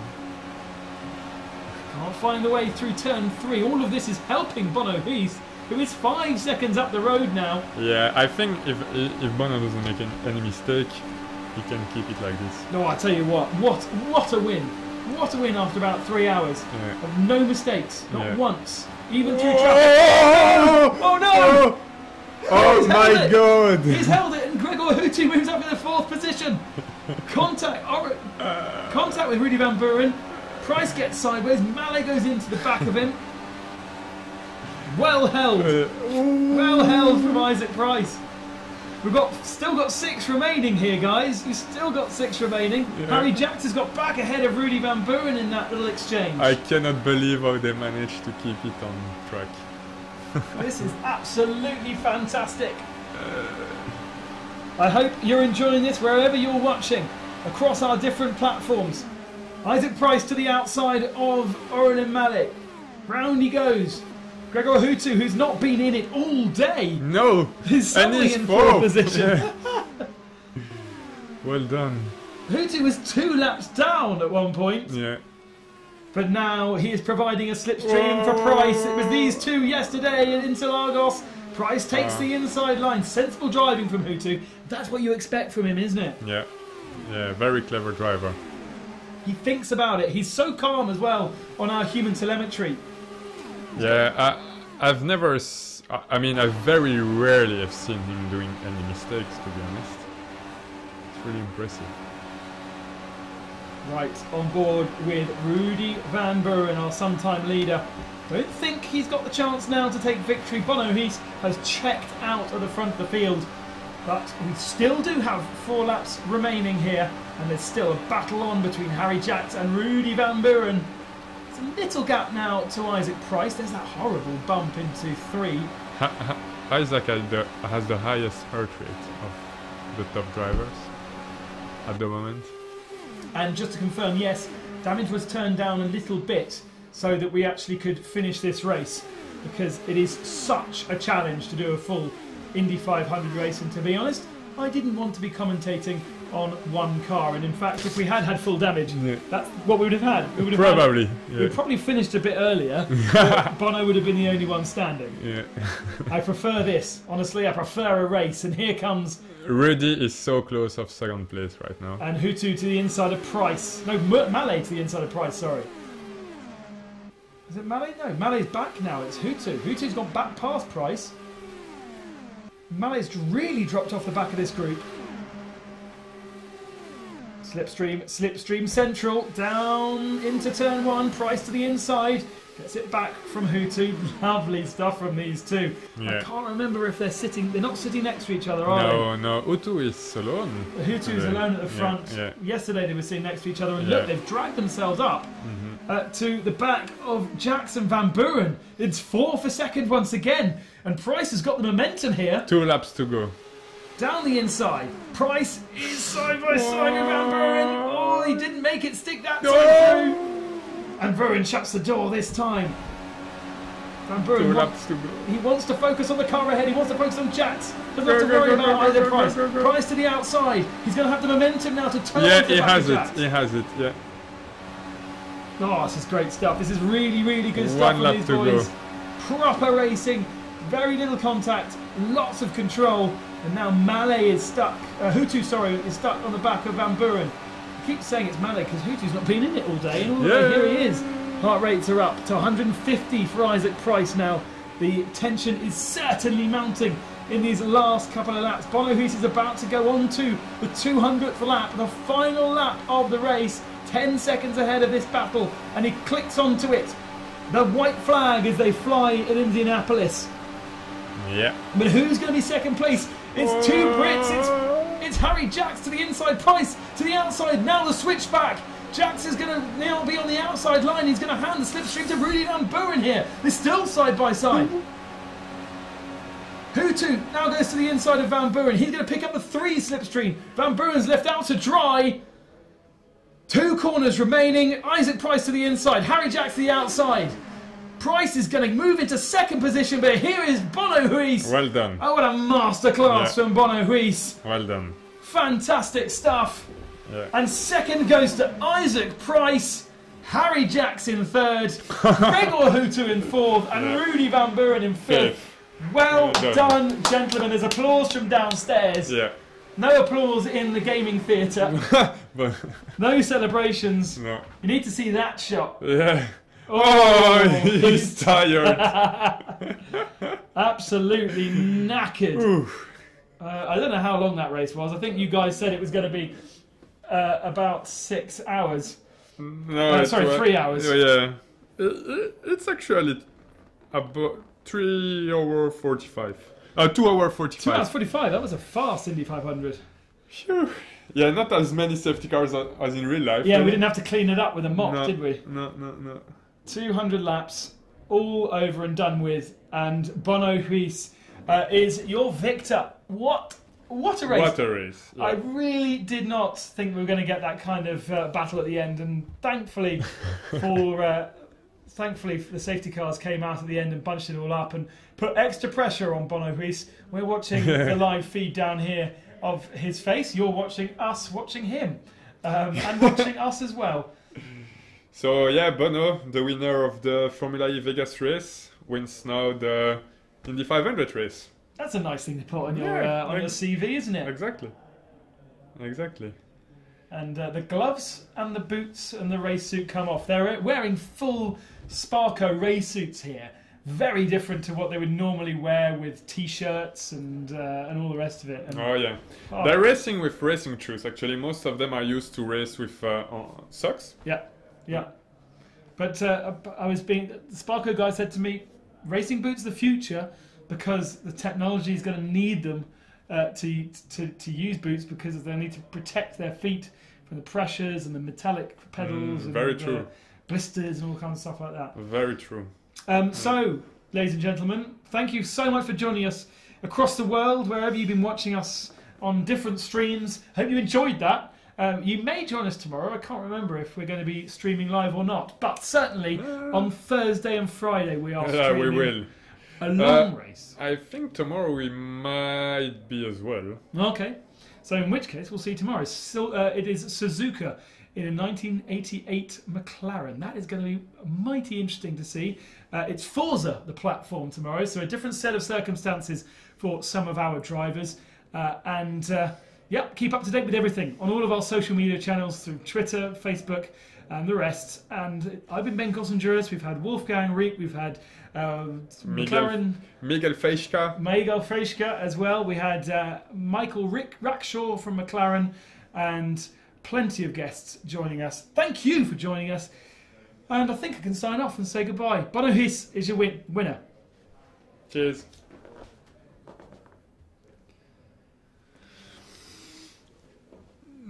Oh. There is actually going to be milk. Is there? Yeah. Is there? Yeah.